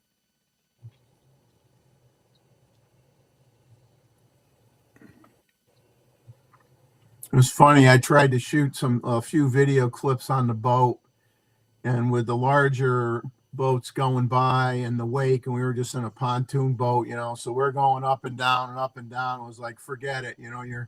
You can't handhold the video. I don't even know if anything would stabilize that. I mean, of course, you got a long lens, so you can't use like a 3-axis hand stabilizer unit because it's not meant for lenses that big. So, but hand holding, my friend said, "You get any good video?" I says, "It's all going to go in the garbage can because the boat was going up and down too much. It's not really worth it."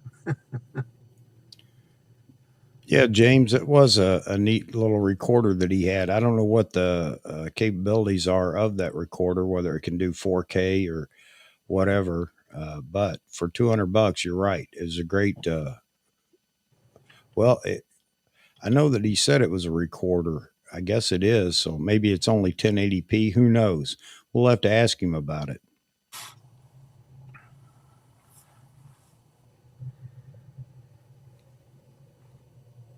Shoot 8K and fix in post for all the movement. That's the next. Honestly, I think that's going to be one of the things that I've got to concentrate on saving up for is upgrading the computer system.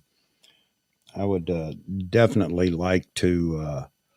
I'd like to get the studio, the Mac. What is it? Max. Same thing Mac you Studio. have. Yeah. Mac Studio. Yeah. Mac Studio. Just the basic version of that. After watching, can't remember his name. His name is Max, that does all the computer stuff, computer electronics reviews. Anyway, he compared all three of the versions and said there's really no need to go any higher than the middle, which I can't remember what that version was, but even the base model was significantly improves your computing power. So that's going to, I think, be one of the things. I have to invest in that and some storage. Definitely need some storage with video as big as it is now. It's just not going to be something I can store readily on my laptop for certain. And I want the speed of the storage to be high enough to be able to edit and archive on the external storage. And I'm stupid about all this, so I'm kind of watching some things and learning about it so I can buy what I need when I'm ready to do that. I don't know if anybody else is in that same boat, but now with video, if you're shooting video, you definitely need that external storage. Well, the base Mac Studio. I mean, I got the base Mac Studio, but I did bump up options on it, and that supposedly can handle 8K streams at the same time. And I think the higher end one could do 16 8K streams at the same time, which is, I'm never going to be there. So I got the base unit, and I think I bumped up the number of cores or something like that. And that was about it. But be right back. My dumpster just arrived. Hang on, folks. But Yeah, I think the storage is a bigger problem. I mean, I wish I couldn't afford it at the time. I mean, I've got conventional, I got a G-RAID system that I'm using, just a 12 terabyte G-RAID right now. As a RAID 1, so I'm mirroring, one drive is mirroring the other, so I only got six actual terabytes of storage.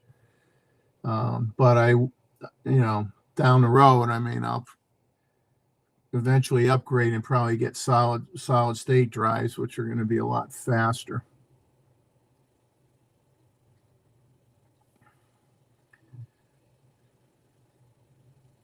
But the base Mac Studio though is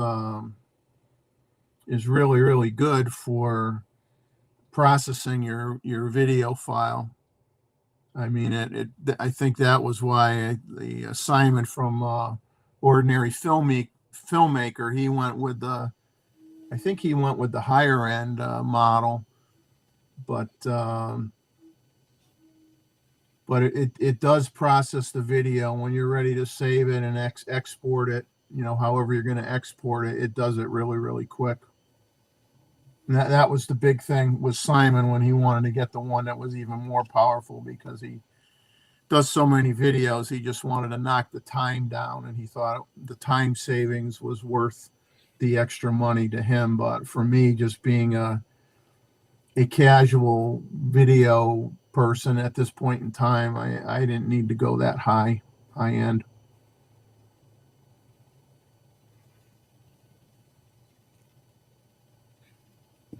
Sorry, again, looking over here to see anybody else that asked about the link. So, folks, just so you know, if you guys have a desire to be on the show, send me an email and let me know. So I have your email address. And if you want to be on the show, just let me know, and we'll see if we can arrange to get you in here as well. So I'm not opposed to that at all. More people that want to come on and be guests, that's absolutely fine. And the phone line is still open for those that may want to call in. Let me throw that up here. Here's the phone number. You can call in, talk directly to us or the audience, and with any question or comment that you have. And again, with the likes, if you don't mind, on your way out, if you would drop a like, or even now, that's fine.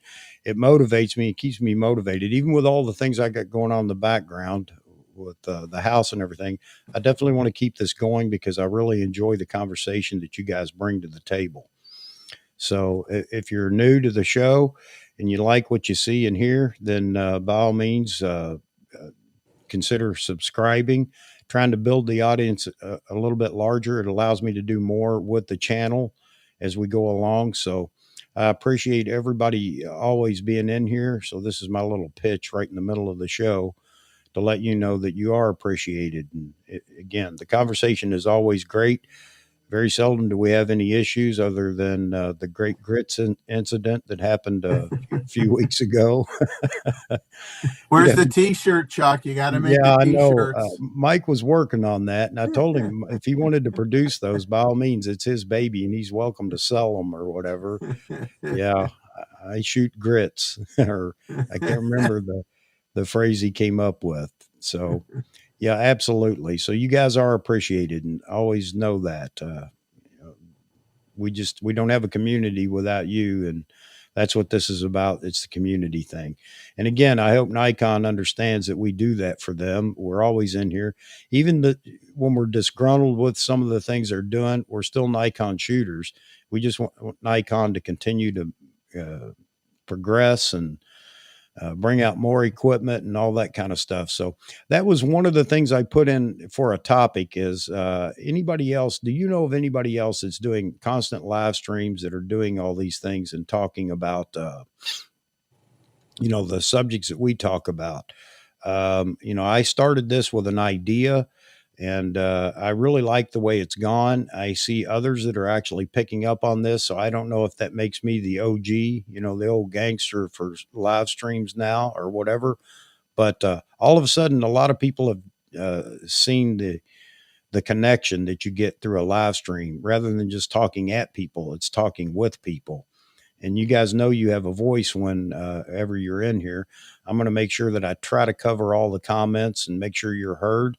So again, if it's something you like, or if you know of anybody else that's doing it, by all means, drop a link and let me know. I'd like to go check out their live streams as well. Not to say I won't produce videos, but you know, that's something that I'm going to concentrate on here pretty soon. Short videos, just to throw some points out there to discuss, either in the comments or in the live stream. So again, I'm making my little pitch here. If you like us, stick around. I promise you, some days it's much better, especially when I'm not feeling under the weather and fighting so many projects going on in the background. So, and I appreciate you being in here, Jeff, and hanging on. And No I'm not problem. signing off, guys. I'm just throwing this out here. My wife says I don't bring it up enough, and she's probably right. But anyway, I do appreciate you guys and want you to continue to join us and join in the chat and keep the chat going with whatever questions or comments you have. I've learned some things today. I always do in your chat, and I'm glad that we help each other out in the chat. So there you have it. That's my plea to you guys for today.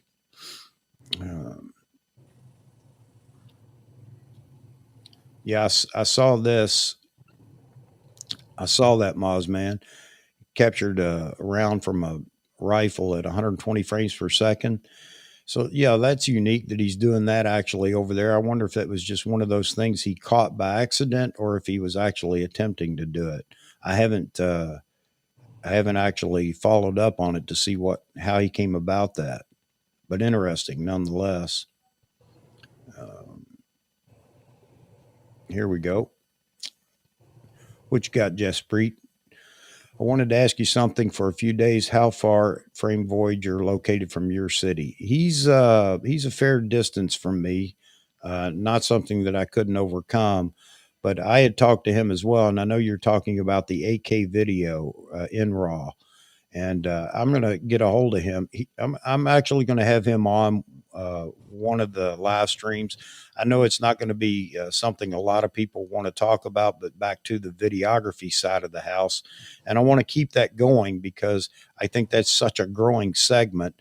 And here's how important video is.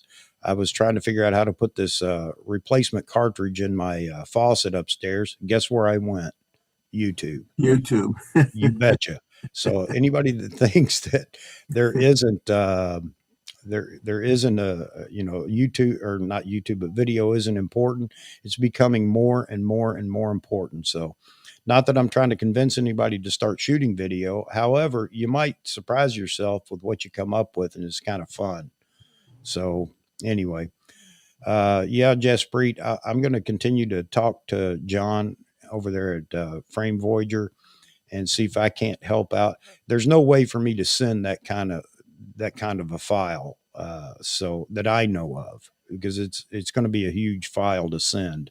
But I would like to link up with him and get him that footage so that he can play around with it. And I know he wants to as well. So we'll see what happens here in the coming weeks. And Roy, I really appreciate you coming on the other day, but had to go to the barber to defertilize after, or defertilize, I'm sorry, afterwards. No problem, Roy. And it's always fun to have you guys on here, see your studio. And a lot of people think, well, I don't care for my studio, it's just a messy background. No, it's interesting to everybody. And, look at Jeff there. He's already brought out the big Nikon signs and spiffed it all up back there, but everybody notices the Nikon signs and your prints. So that's always fun to look at the studio behind everybody as well. Don't be concerned that you have a bad studio. Even you, Roy, it was fun looking at all the boxes back there. And I know everybody else was doing the same thing, trying to figure out, everything you had on the shelf.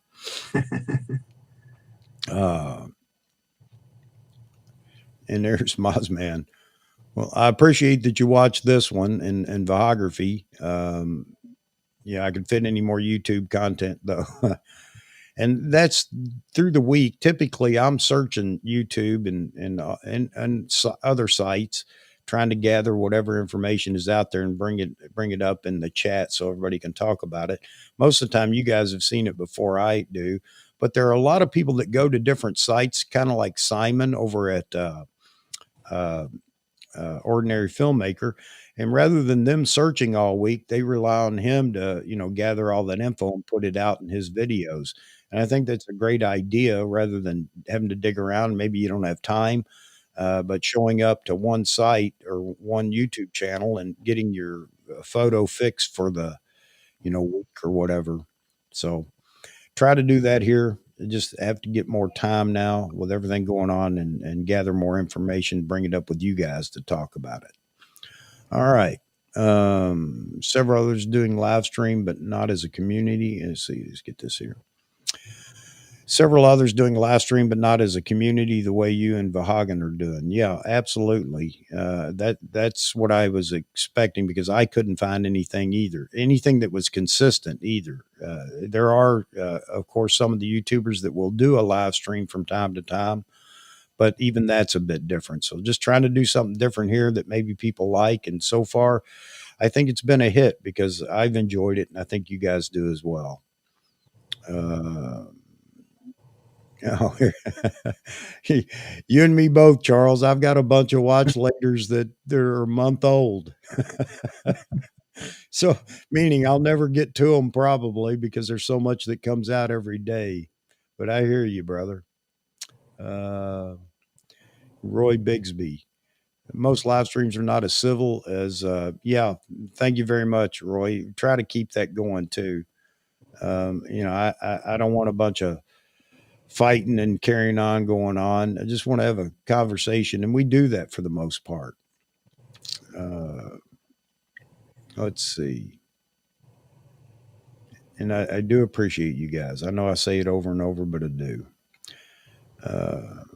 James, see, and you're just kind of verifying what my findings were. And that's the reason I asked the question.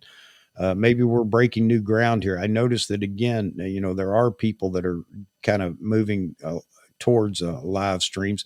It's a chore, no doubt about that. It's hard to keep up with all the chat going on and everything else, but I think it's well worth it. And maybe this is the way some of the channels are going to go. I know I talked to Vahagan. This has been a while ago, and we were talking about his recorded interviews.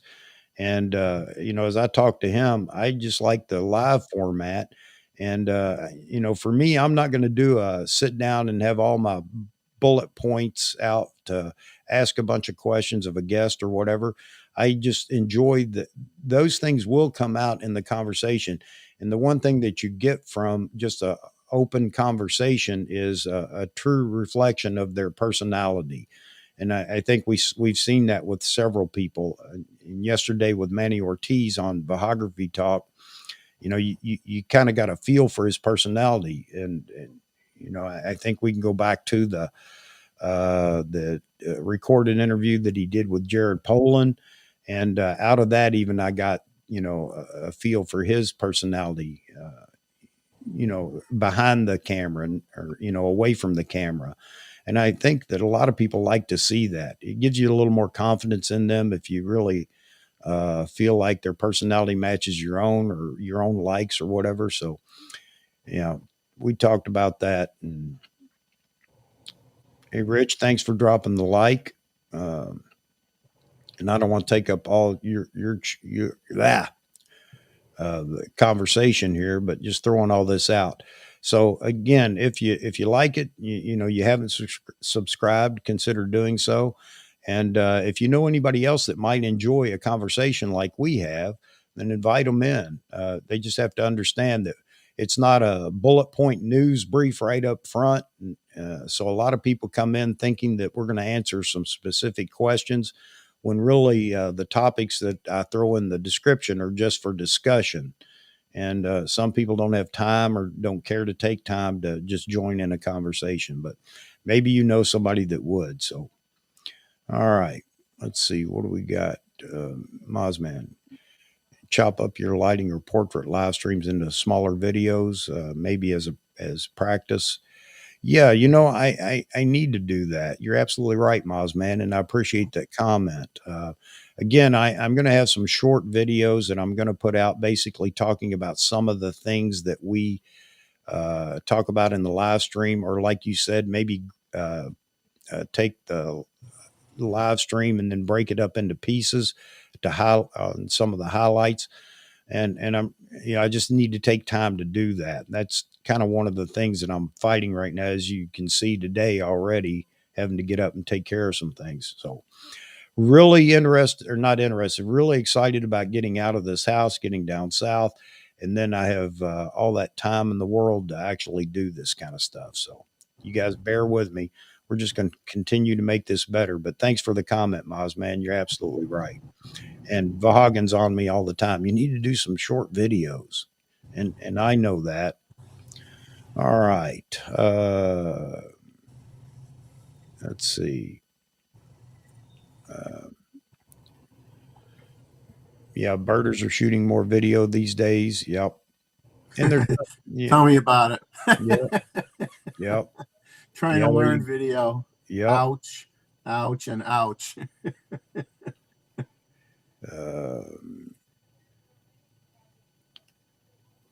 So Jaspreet, it's definitely a thought.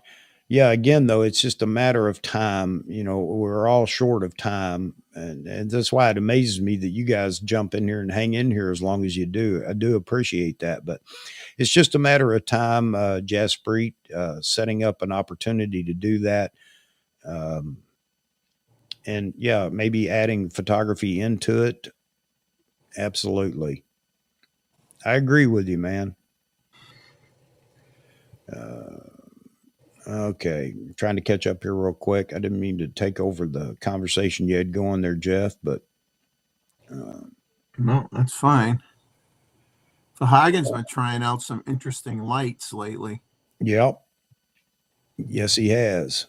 And I'm all about. I've thought about this for a while. I'm interested in the tube lights for, especially for studio work. I think it's pretty cool, and obviously it works in video as well. I even toyed with the idea of putting out a little feeler up here in my area for somebody that's wanting, maybe a small band or somebody that producing their own music or whatever, to see if anybody would be interested in doing a trial shoot for a music video and really stretching the creativity for something like that. So that's to come.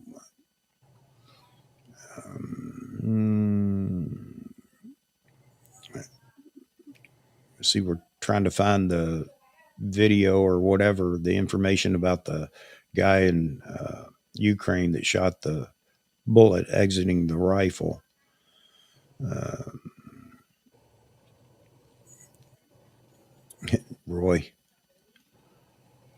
Roy, it's fine. I'm constantly looking down. My wife gets on me all the time, but I don't have a teleprompter or anything that would show me the comments. So I'm constantly reading your comments, and I'm always looking down instead of at the camera. But just know that she critiques me constantly.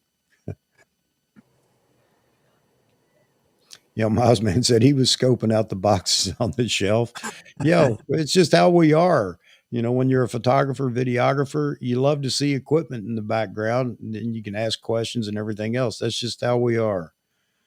Roy, I know I'm a camera pig. Nothing wrong with that, Roy. When he retires, he'll be having a big sale. He'll find stuff that he'll forgot he had 20 years ago. That's how it always is. You got so much stuff. Yep. Let's see. Yeah, Jaspreet, I agree. And that was kind of a big deal. If you were accepted by Netflix, it just meant something for the brand or for the brand and model of the camera. But you're right. I don't think it's as big a deal now as it was.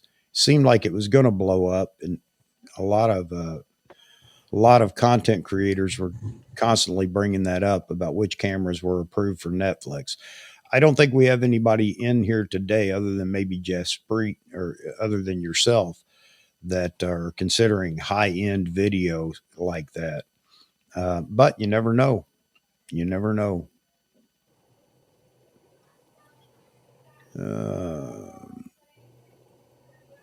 Well, Roy, now you can get out. I think you had mentioned you want to go out and take some more, do some bird photography and I think landscape work as well, correct? Fees.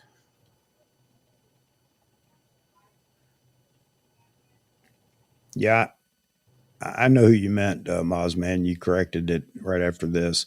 Yeah, I know he does office hours. But I I go back to: is there a consistent, constant, open for, and how? And I haven't watched his office hours. I'll be honest with you, but how cognizant is he of the chat? I think that's what scares most people, is taking away from their content by consider constantly interacting with the chat. And I hope that's one of the things that's different about my channel, is you guys are the show. So maybe I do it too much. My Uh, wife says that too, but I don't want to talk at people. I want to talk with people. well, I think what scares people from doing the format, Chuck, that you have is that it's not scripted. You Yeah, know, you're you right. can't, you can only prepare so much, and obviously, none of us walk on water, so there's going to be discussion that at times where you just shrug and say, you guys are the experts. You can't be an expert at everything, and you're not afraid to do that. No, And that's what's great. I mean, you'll let other people answer a question on the chat and share information, and everybody learns from it, including yourself. oh, absolutely, I do. I learn a lot. The only thing I'm going to do on here, rather than at times I may pontificate a little bit when I'm talking about what I think Nikon needs to do or what they need to come out with next. But beyond that, I think you guys know right now, I am definitely not considered. I don't consider myself an expert in any of this.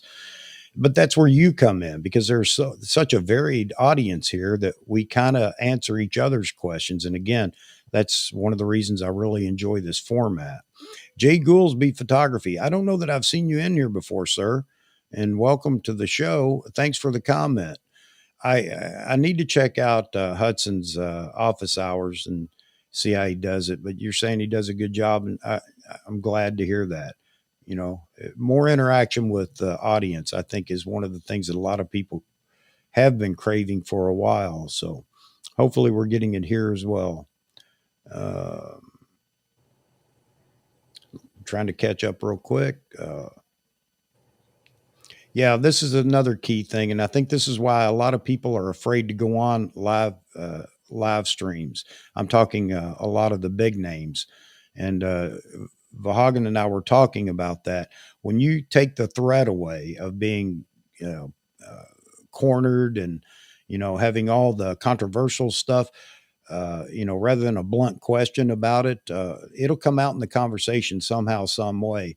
But I think people are more comfortable that way. A lot of people aren't comfortable because they're afraid that it's going to ruin their brand. Maybe they're going to say the wrong thing. And that's one of the things about being live, is you get what you get, and you can't take it back and edit it. Although I could go back and edit these live streams later on. But the other thing is, it gives you freedom to be who you are. So I think a lot of the big names are a bit afraid of that. There are some that are more vocal and don't mind getting on, and they're not worried about what they're going to say. And hats off to Vanessa when she came on Vahography's channel. And she's one of those people that's just willing to get on and speak her mind. And, there aren't a lot of people like that. Let the chips fall where they may. They're more worried about their brand, and I can understand that too. Well, remember in the days when the sitcoms, once in a great while, it might not even be once a year, where they would actually do a episode live in front of a studio audience. Yeah. And that always kind of freaked them out, because they're not used to doing that. Yeah. And you do it twice a week, Chuck. Plus your on Vahography's channel a lot. So you're doing it all the time. I'm a glutton for punishment. So how often do I stick my foot in my mouth? Probably pretty often. So, but that's okay.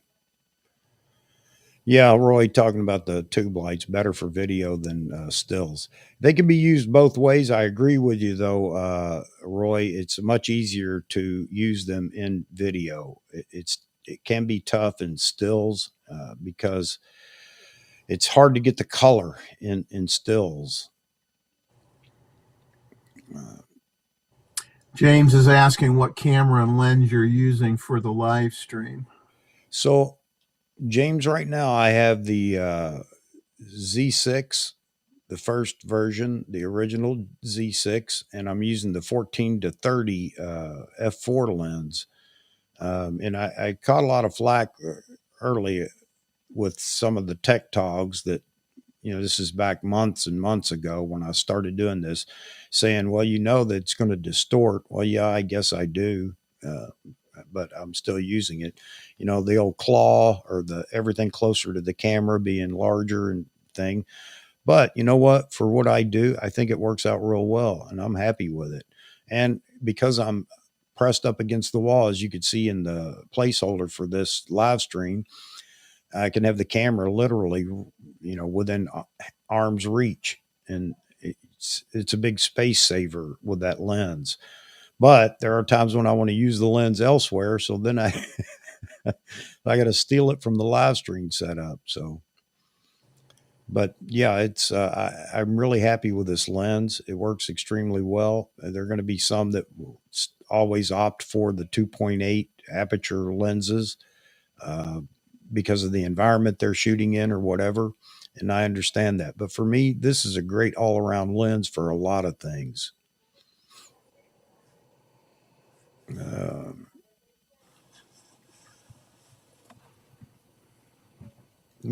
Photography. James is asking, I guess, he says, how about you, Jeffrey? I'm assuming he's wanting to know what camera I'm using. I'm not using, I'm nowhere near as technically prowess is not my forte when it comes to video. So I'm just using my Mac Studio camera built in along with the built-in speakers. And supposedly the speakers are high, the microphone is high quality. Only you guys could tell me if the mic's any good or not, because I can't tell. Well, I think it looks fine for what you're using. It isn't, that camera is fantastic. But, a lot of times in older laptops and things, you remember how pixelated it would be or noisy it would be or whatever, but not the case for you, Jeffrey. It looks good. Although we're going to pitch in and buy you a chair that actually won't continue to sink. Won't sink, yeah. Well, I bought my wife a nice one because she still works from home and she works all day. I went out, I bought her a real expensive chair and she loves it. And she says, why don't you get one for you? And I said, I'm not spending that much on a chair for me. I'll spend it on her, but I'm not spending it on me. I hear you. Same thing here. Mama's upstairs right now working away and she gets the best of the best. I still can't convince her I'd like to put lighting in up there, but no, she's happy with window light and another small light that I have that bounces off of a bounce card. I want to update it all, but even put a camera up there. She's using the the laptop camera, which I hate, but if she's happy, then I'm happy. Well, since you do a lot of lighting and stuff, and if Hagen is still on, obviously he does. So my question of the day, and this is my read on things. I guess I'm curious, how far away do you think we are where LED lighting is going to be powerful enough to use for studio work, for stills, and replace strobes? Do you think we're far away from that? Because I know some of the lights that Vahagan has reviewed are great for, lighting up a set like, where you are now, for doing a YouTube channel or whatnot. But I guess the general consensus seems to be that they're not quite strong enough yet to replace strobes. Yeah. My opinion here is, and because I haven't tried yet really pushing the envelope and lighting with constant light. However, as you know, they have just done some fantastic work. Amaran or Aperture, Amaran being the lower tier to their line of lighting, have done some fantastic things, and they're being used in studios a lot now. There are a lot of independents that are out there, grip companies that are using Aperture lighting. It's cheaper and it's just fantastic lighting. That said, one of the considerations is if you're going to shoot constant light, you're definitely going to have to bump up the ISO if you're doing it in studio. If there's any movement whatsoever, um, and the problem is that even with bumping up the ISO, you're going to have these lights very hot. I don't mean temperature wise, but very powerful. And standing in front of a constant light with that constant hard light, even if it's not hard light, it's through a softbox or whatever, but of course that limits your output on the light. For a model, you can almost see sometimes they squint for those that are trying to use constant lighting for portraits and whatnot. Um, because you need, nothing replaces the strobe right now, really, on intensity and power. It's such a short blast of light that it doesn't affect the photos. But when a model or subject has to sit there in front of the hot light, staring into it constantly, or not even into it, but close to it, it can become an issue. Now, if anybody's had any other results that differ from that, just bring it up in the chat. But that's the only experience I have in trying to do it. I haven't really pursued it any further than, okay, let's try this. And I found several issues. They're not, they can be worked around, but several issues in using the constant light. And I want to throw this up here real quick. Roy, I'm retired as of the other day, taking no more work. Well, congrats, Roy. Glad to hear that, man. You can enjoy some life now.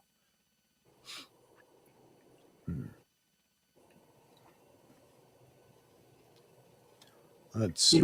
may find he'll end up working harder being retired. I think I'm doing more stuff now than I did when I worked. Yeah. Yeah. And Well, I don't get paid for it, so that's the sad part. yeah, exactly. Yeah, that's another consideration too. You're doing it because you love doing it, and that's it. Yeah. That's me. I'm doing it because I really enjoy doing it. Uh, Vahography or Vahaganir. I want to interview Ramesh Marmakar, wildlife photographer. His work is amazing. Yeah, it is, and that would be a great interview too. I agree with you, Vahagan.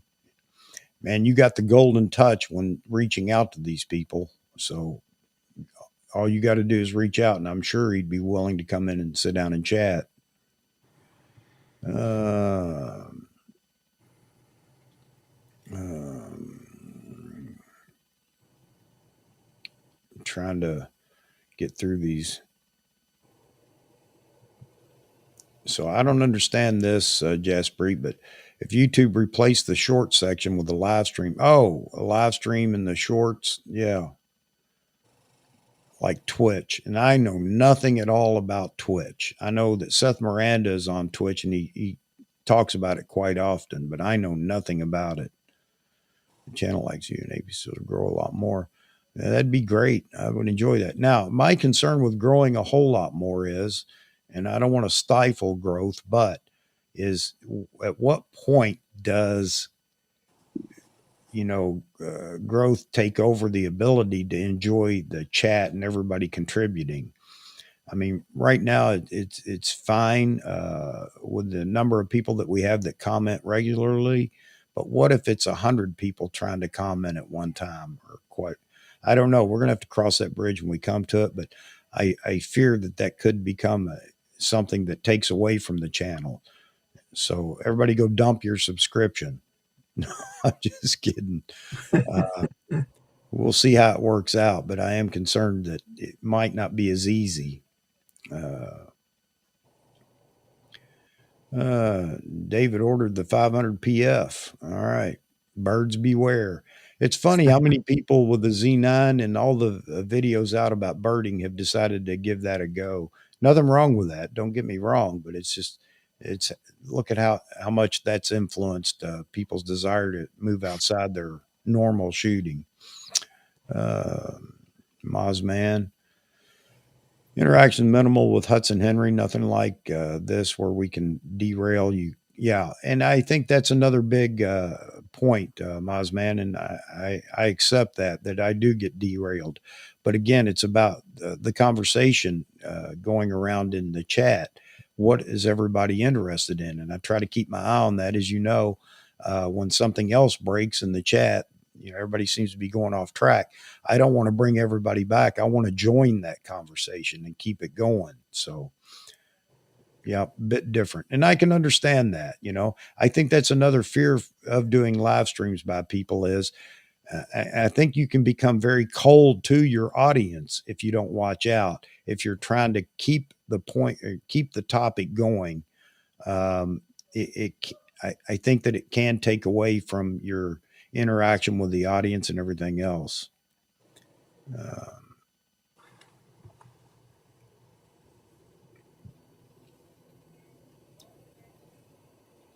Here we go. Jay Goolsby Photography. Try to make all your live shows. You do a good job. Thank you very much, Jay Goolsby. Appreciate that. And I appreciate you try to make the live streams. And just so you guys know that I'm going to steal Hagen's idea. I have been saving the soundtracks to a lot of these live streams that I'm doing, if it's anything interesting at all. And which is why I read your comments so that I can actually do a podcast or put these on a podcast. So I'm going to try to do that here before long. I have a few saved up already. And I'll tell you why I'm doing that real quick.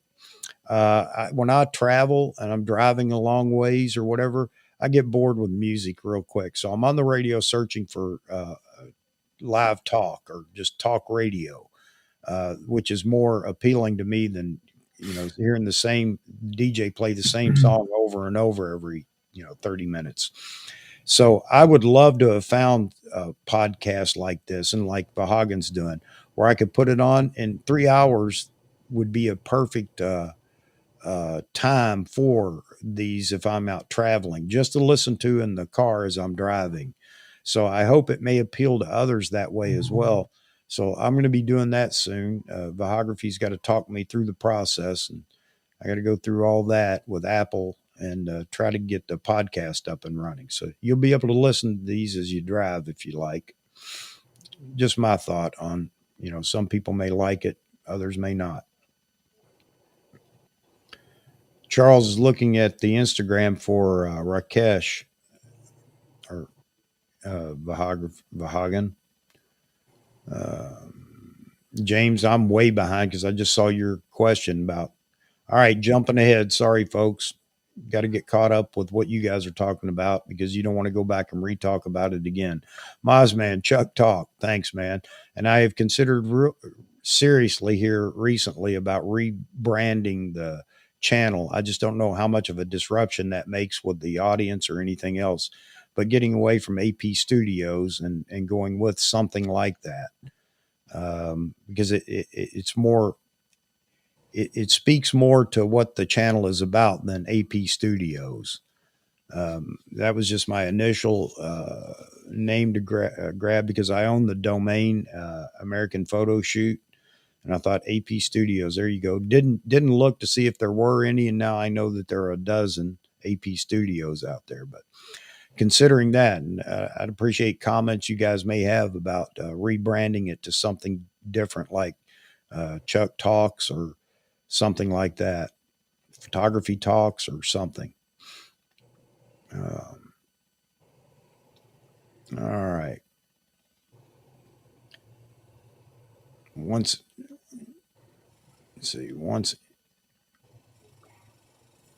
once Instagram adopted TikTok's still reels, they just killed Instagram for me. Yeah, and I'm not on either enough. I'm definitely not on TikTok, but I do have Chuck underscore or Chuck's underscore photo on Instagram for anybody that cares. Not that I'm posting any content on there, but there's very little.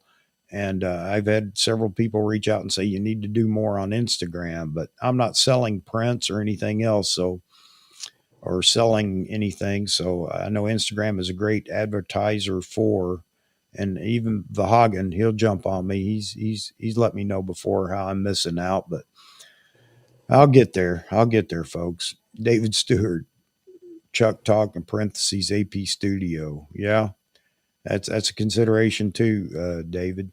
But yeah, I'm definitely gonna, I think, change it only because I want it to speak to what we actually do here on the channel. Rose by any other name. And there's where Instagram, if I do anything on Instagram, this is what I do. I actually go look at content from everybody else rather than my own.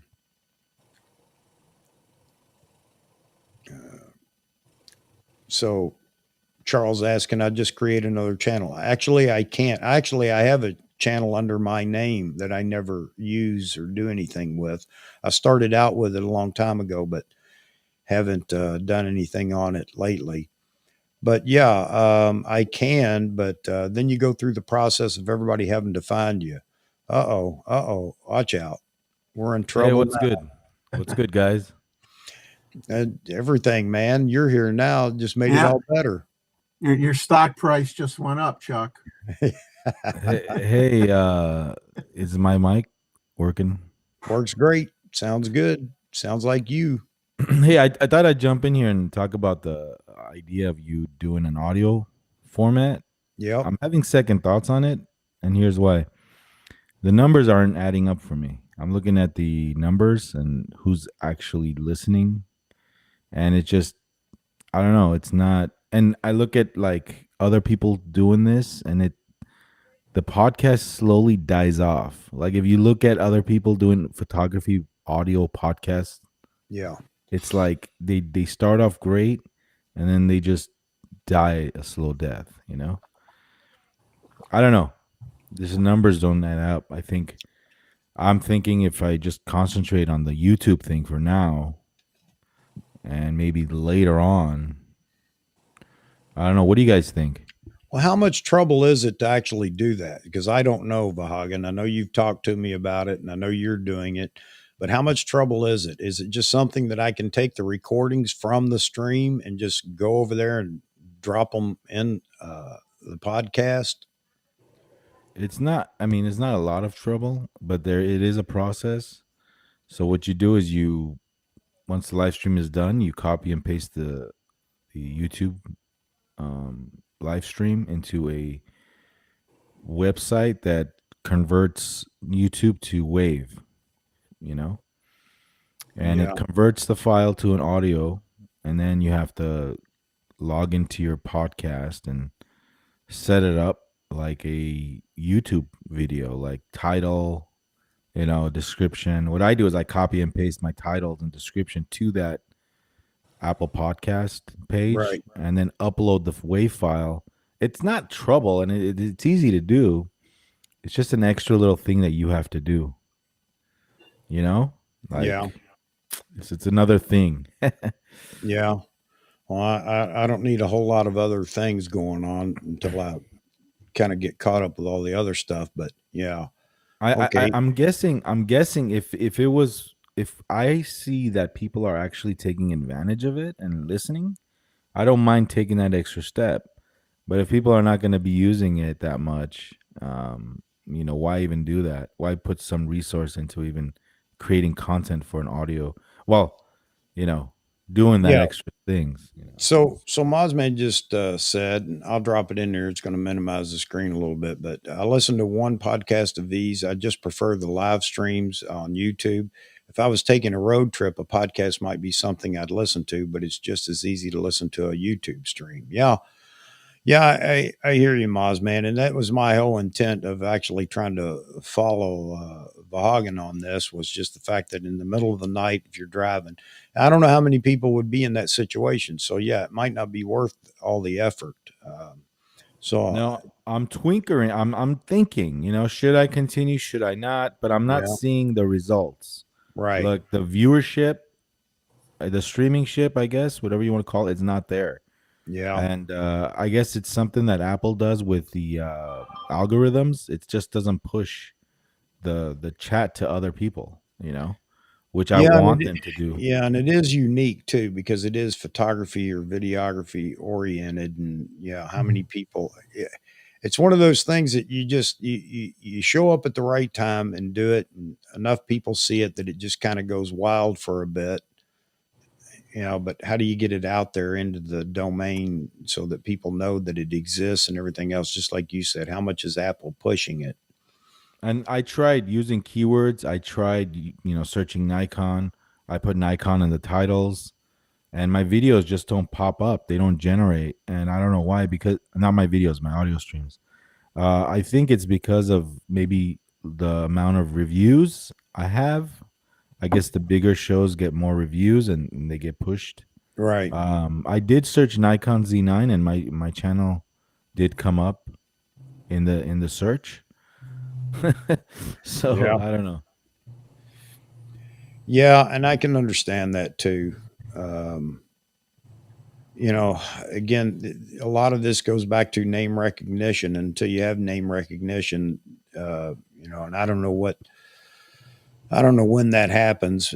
Obviously, you're in that realm right now, Vahagen, with some name recognition, and having some of these folks on your Vahography talks definitely helps because they're passing the word as well. Um, Obviously, something like that helps out. But how do people know that you have a podcast? On Apple, whatever it is, Apple Podcast. How do people know to even go look for it, and how easy would it be to stumble on it? I guess that's the Yeah. big one. And plus, it's not only Apple. I mean, there's Spotify. I mean, I think Spotify is a bigger podcast, avenue than Apple Podcast. But we use a lot of us use Apple iPhones, but you can also download Spotify too. So there's so many platforms we can be on. But what are we gonna do? We're gonna be on all of them. Like we have to concentrate on one, I guess, and that's the dilemma. That's the fight I have within me every day. Like what do I do? How do I branch out? Like, am I doing the right thing by just keeping it YouTube only? Yeah, Like my Instagram presence is zero. I don't spend time on Instagram. I don't post hardly ever. I have so my YouTube. I'm just concentrating on YouTube. Am I doing myself an injustice by doing that? I don't know. And plus the Apple Podcast is not. It's not free. You have to pay for it. That's I not a know. big amount of. It's not a big Okay, amount of money, but right. I mean, you think okay, they'd be paying you because you're creating this content, not the other way around. But Well, see, RS just brought up Overcast is a good podcast site. See, that's my problem is I'm ignorant to, what what's available and what's the happening podcast channel or whatever. So obviously, I should spend more time looking at all that too. Fell just said that. Plus, we like visuals. I think we as photographers prefer to see things, even if it's an ugly mug. He didn't say that. I'm saying this. Even if it's an ugly mug like mine on the screen. So, yeah, I agree. We are visual. So, yep. Your mic's chattering, Vaughan. I don't know what it is. It's just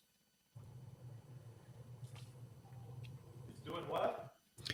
your mic was, I don't know, distorting, breaking up, or something like that.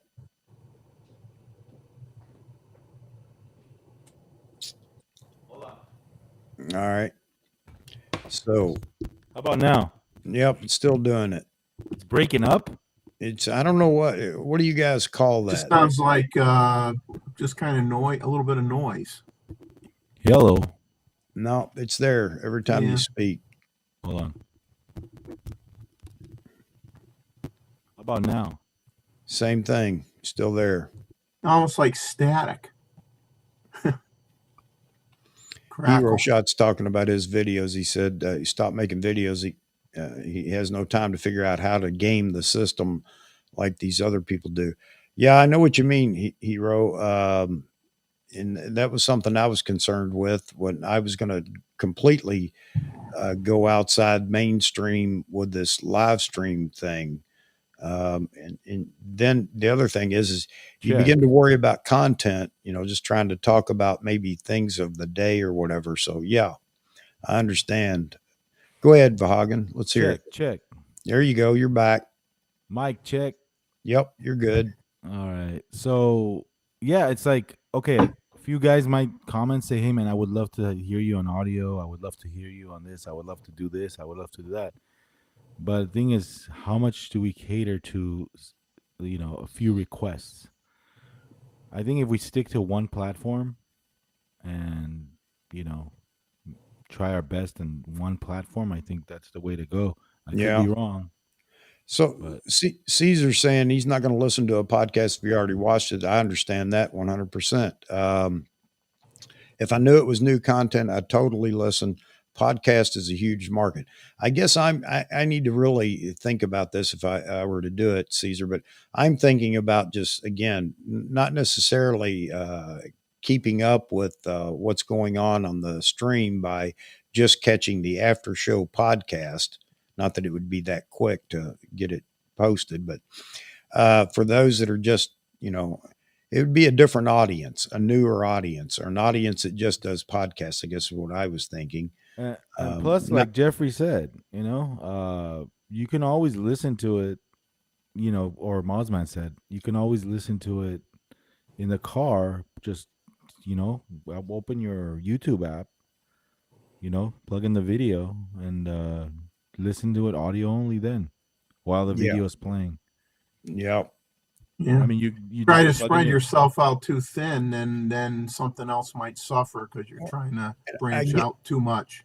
yeah, and I think I'm looking at it as another audience, not just your audience on YouTube, but another audience that would just they're not going to go to YouTube. But so I agree. Here it would be fine for those that don't that aren't able to come on, grab the video or whatever the show, but just listening in. Um, I don't know where I was going with that, so disregard all last. yeah, you just plug in the cable on your car and it plays it through your speakers. So that's what I do. Yeah, I mean, if Apple Podcasts push the video or the audios more aggressively, and it will be easier to find instead of typing in like AP Studios Chuck or Vahography, you know, it'd be more of an incentive to do that.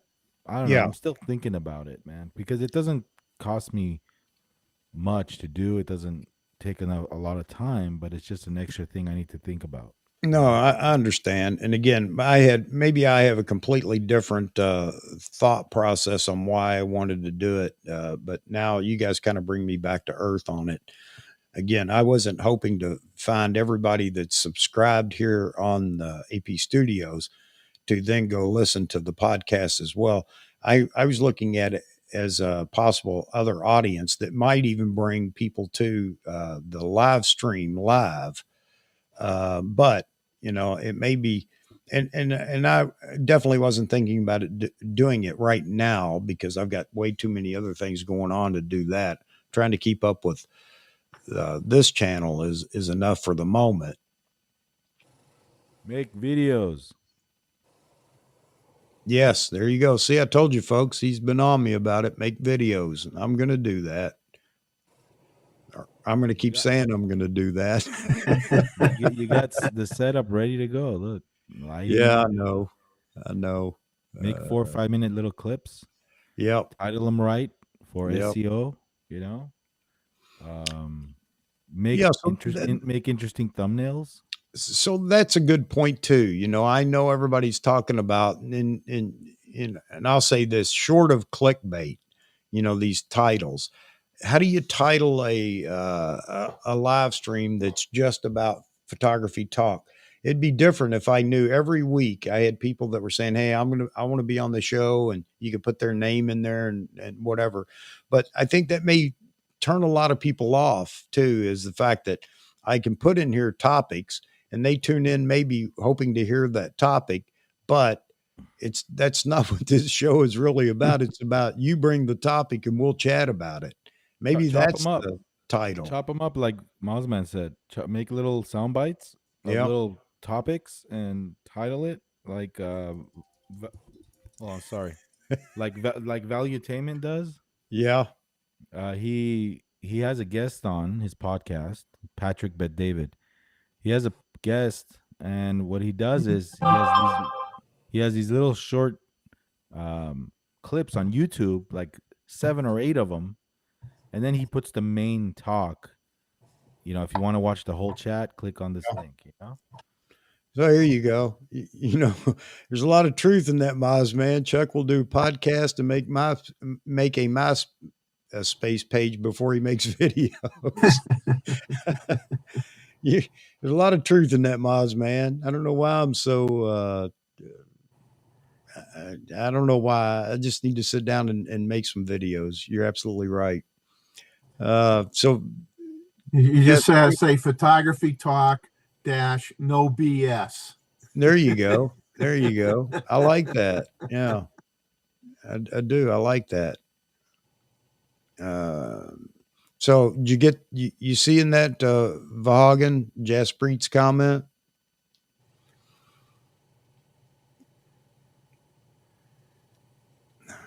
He's telling you to do some rock and roll podcasts, Vahagen. For a new audience that follows that. Yeah.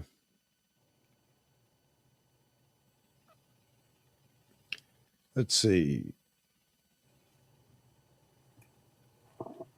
Is this Charles? Yeah, Charles. Tomorrow, take your Z6 and tripods, set it up in your swamp, and take your Z9 and shoot some stuff. Once you take the first step, the rest will follow. You're absolutely right, Charles. I've got to do that. You know, for me, it's so time consuming for me to get out and do something like that. I know a lot of people say, well, it just takes a few minutes. No, because I'm going to have to play with it and I'm going to have to do this and that and whatever. And then I've got to come in and I've got to edit it and upload it. And I'm not making excuses with everything else going on right now, though. It's actually here the last few days or the last week or so, I found it hard to even keep this going. Not that I don't want to. Absolutely, I do. But yesterday with Vahagen, you know, as I told him, I had a radio, I had a Motorola sitting here so my brother could call me when he needed me to come and hold something or, you know, help him move something when he was putting the heat pump in. So, yeah, I'm just kind of overtasked. Nothing I can't handle, but I just can't pay attention to this as much as I would like to right now. But that doesn't mean I'm going to give up on it by any means. I'm going to keep doing it. You guys are going to have to put up with me till I get moved. There you go. Then it's a whole different ball game. Hey Chuck, guys, I gotta go. A client just called me. I have to take this call. But it was, you know, keep doing it, man. Keep rocking out. Oh, absolutely, absolutely. All right, buddy. Well, I'm glad you dropped in. Thanks for dropping in to give us those words of wisdom. SEO, man. You know, I'm always picking your brain on all this stuff. Search engine optimization. And Jeffrey, that's a good tip for you too. Yeah. You just started, you know, you get, you know, it's a good tip. Just keywords, description, and make sure you talk about what you're titling the video, because YouTube will totally reject the video if you're not talking about what you title it. Yeah. The algorithms just go through all that stuff. You know, if you don't mention a camera that you're titling, then they say, okay, it's just clickbait or whatever. Yeah. But hey, I'm still trying to master it. I have a long ways to go for that. So I'm playing around. Yeah, well, you're doing a great job, man. Thank you, man. Thank you. Yeah. We're Yeah, just getting we love started. we love your stuff. Everybody loves your stuff. You're doing a great job. Thank you, man. Well, we're just getting started, so good things coming. Yeah. All right, guys. I'll see you in the chats. All right, buddy. Thanks Take for it dropping easy. by. All right. Oh, by the way, plug Bambi Cantrell, Tuesday, 10 a.m. There you go. She's a talker too. I like Bambi. I've watched her for years now. Yep. Can't wait. Can't wait. Gotta do some homework though. I have Yep. to brush up on my Bambi. Thanks, James. Thanks, everyone. Charles, Ray, rock and roll. I'll see you guys. All right, Vahagan. Have a great day, man.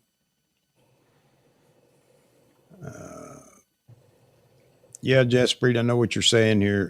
YouTube better platform for photography, whatever. But how much visuals do I have on this? Sometimes there are a few things that I may showcase or whatever, but for the most part, it's just all about the talk. So, yeah, I know I need to add a few more visuals maybe, but anyway, still having fun. I appreciate all you guys making all these comments and talking about it because it kind of motivates me to, step up and get a few more things going rather than just walking in, turning the studio on and sitting down. But I don't want to take away from that too. All right.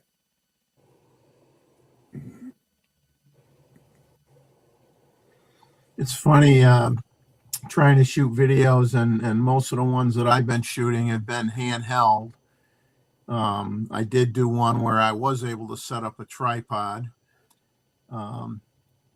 But some people that do them, they have, a friend or their spouse may help them, do some camera work while they do the video or while they're shooting pictures or whatever. And what I'm finding that gets a little frustrating is I'm still a stills photographer, primarily trying to integrate some videos. And when you have a tripod set up, you have a certain angle to your subject. Now, when you're shooting stills, okay, your subject moves or changes head position or whatever. It you can walk and change your angle instantaneously. Where when you're carrying a tripod around, you just can't do that. So, and when you're trying to do a combination where you're shooting some video and some stills, sometimes they kind of like butt heads with each other. It makes it kind of hard. Yeah. At least I find it kind of hard. There's an art to it. I think there's a learning curve in it too. You see some of the folks that do all this. I think Bayou Josh does a great job, and how he sets up his. And somebody brought up B-roll is the thing too, absolutely. But yeah, it's a learning curve, which obviously, I don't know. I just need to get out and do it, and I agree with everybody. I need to do it more. So Albert talking about he likes live broadcasts on YouTube because he can interact, and I appreciate that too, Albert, because that was the intent of this. Definitely the intent in this. Chuck and Chaps. Yeah, I think I'll pass on that one, Moz man.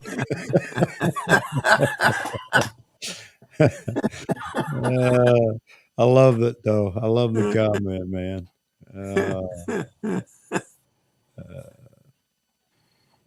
There we go. Jaspreet, AP Studio, still I can watch you guys. It's more like connecting with real people. Yeah, absolutely. I don't feel the same about audio. I agree with you, Jaspreet. You guys may have talked me out of that for right now. That's definitely on the back burner. Not that it wasn't going to be on the back burner anyway.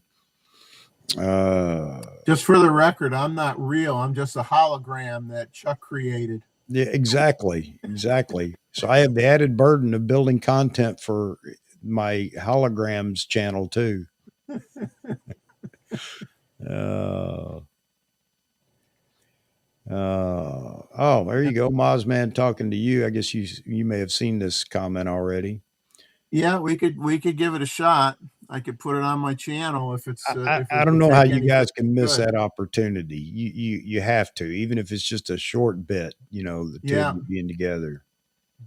Well, he could film me falling into the swamp with the gator chewing on my leg. That would draw an audience. May bring the Z6 as well. There you go. You guys can do a full-on video with B-roll and all.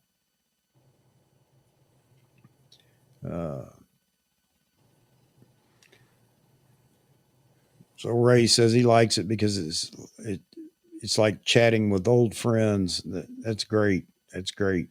Yeah, we all have become friends in a short amount of time. I appreciate that. Just testament to who you folks are. Good people. Chuck and the Grits Show. There you go.